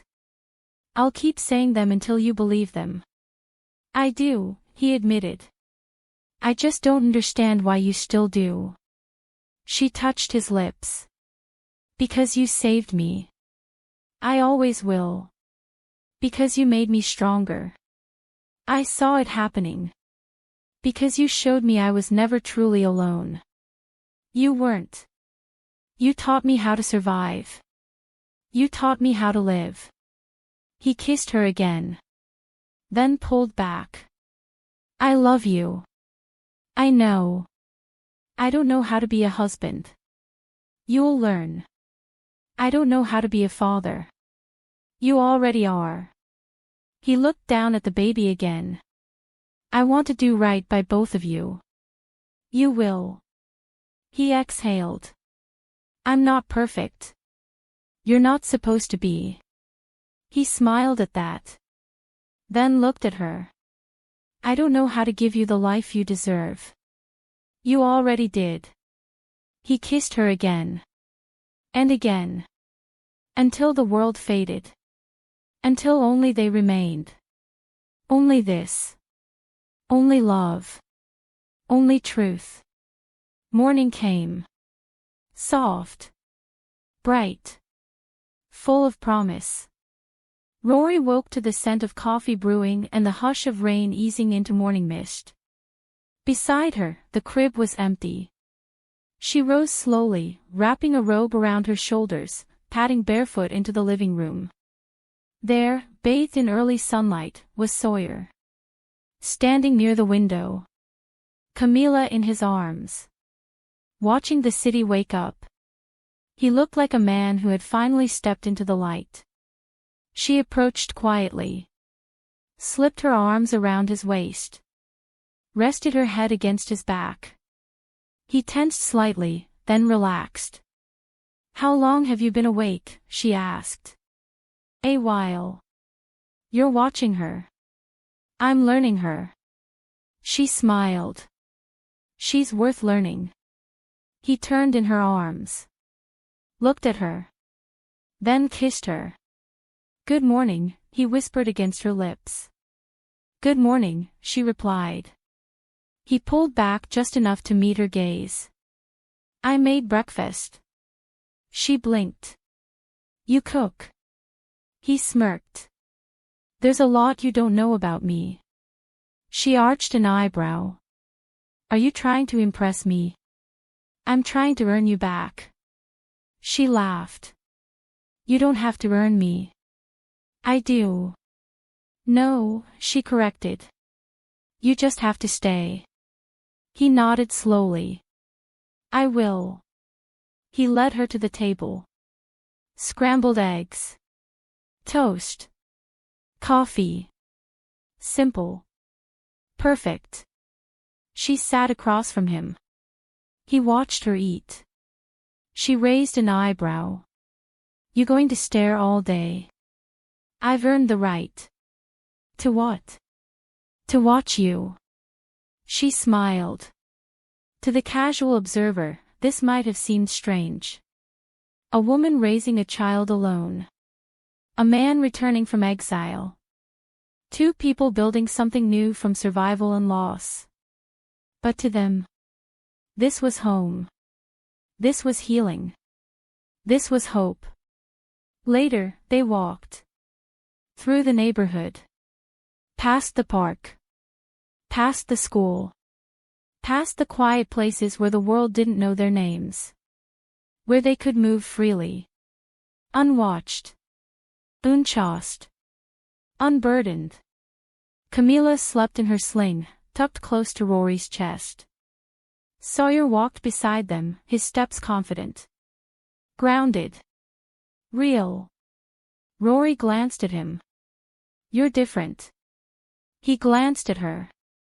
In a good way, she clarified. He smiled faintly. You make it easy. She nudged him playfully.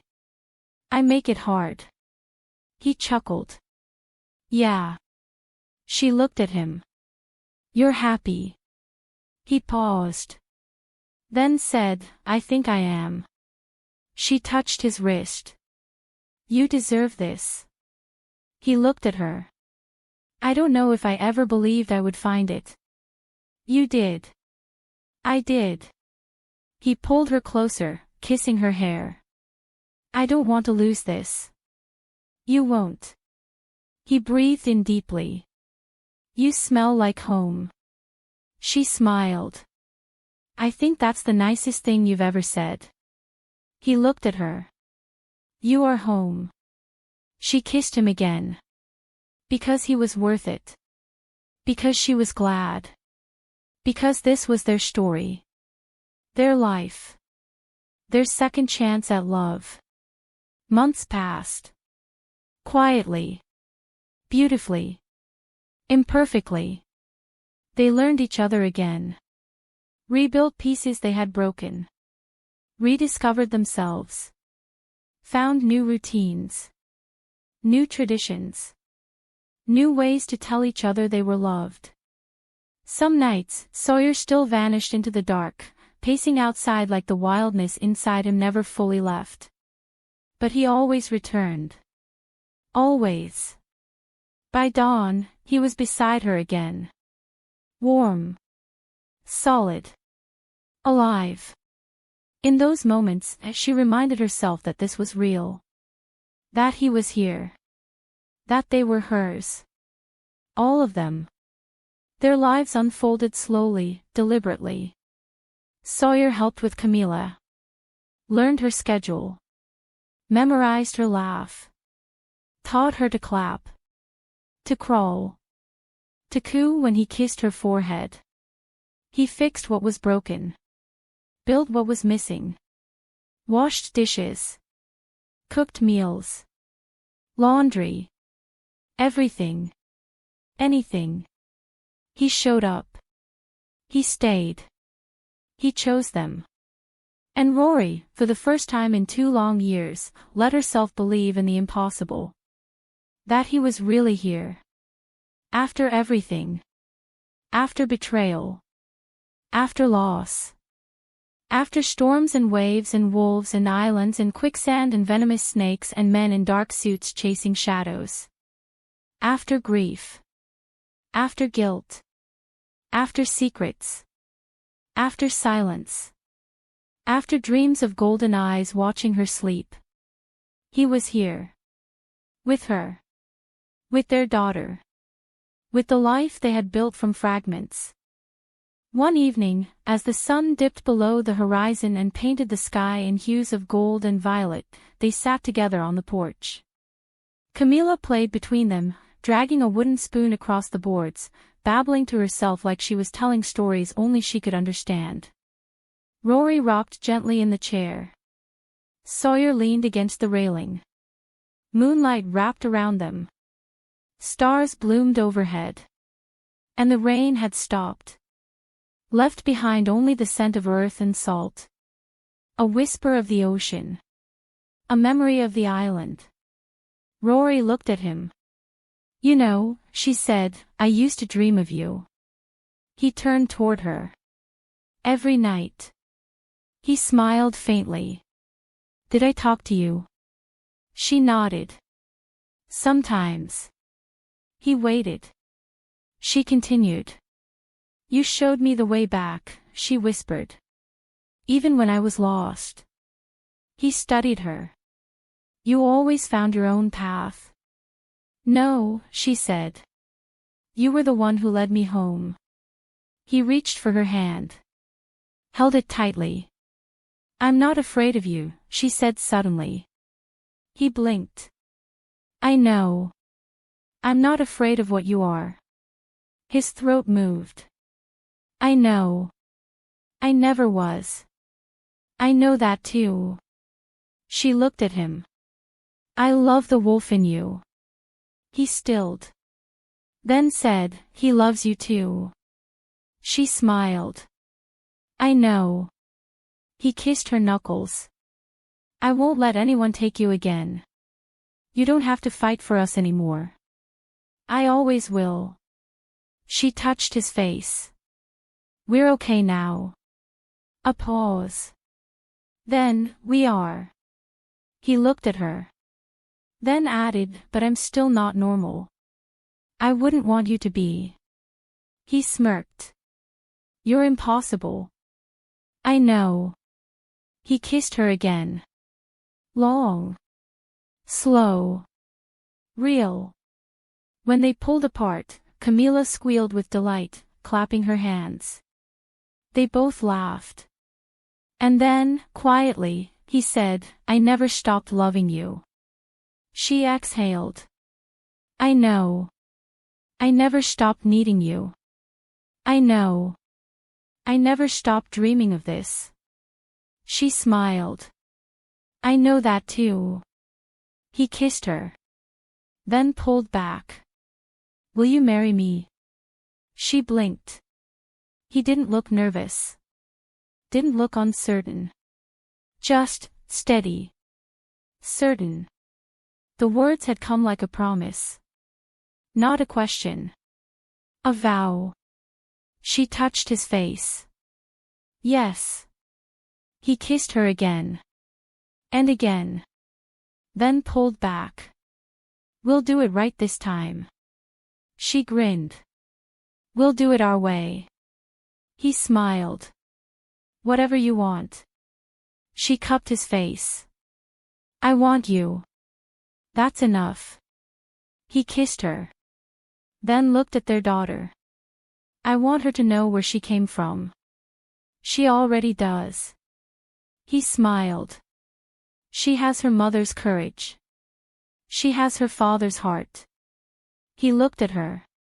Then said, thank you. For what? For staying. She touched his chest. I never left. He kissed her. And in that moment, the world beyond them blurred. Beyond anonymity. Beyond exile. Beyond pain. Beyond the island that had torn them apart. Now, it had given them back to each other. That night, as the stars bloomed above them, they lay together in bed. Camilla between them. Their daughter curled against her father's chest. Dreaming. Safe. Whole. Rory traced circles on Sawyer's forearm. He ran his fingers through her hair. They were quiet for a long time. Then he asked, do you ever miss it? She blinked. The island. She considered. Then said, I do. He looked at her. I miss the way you looked at me. His lips twitched. I looked at you like you were something sacred. She smiled. I miss the way we learned each other in the dark. He kissed her temple. I miss the fire. The food.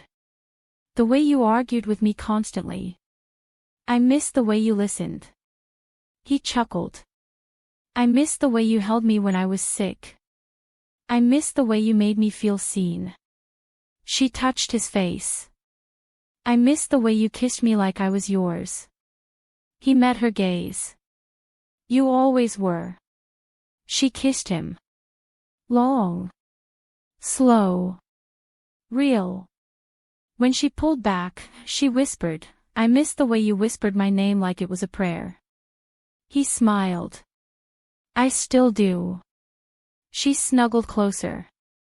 And then, as if the universe understood the weight of this moment, the baby stirred.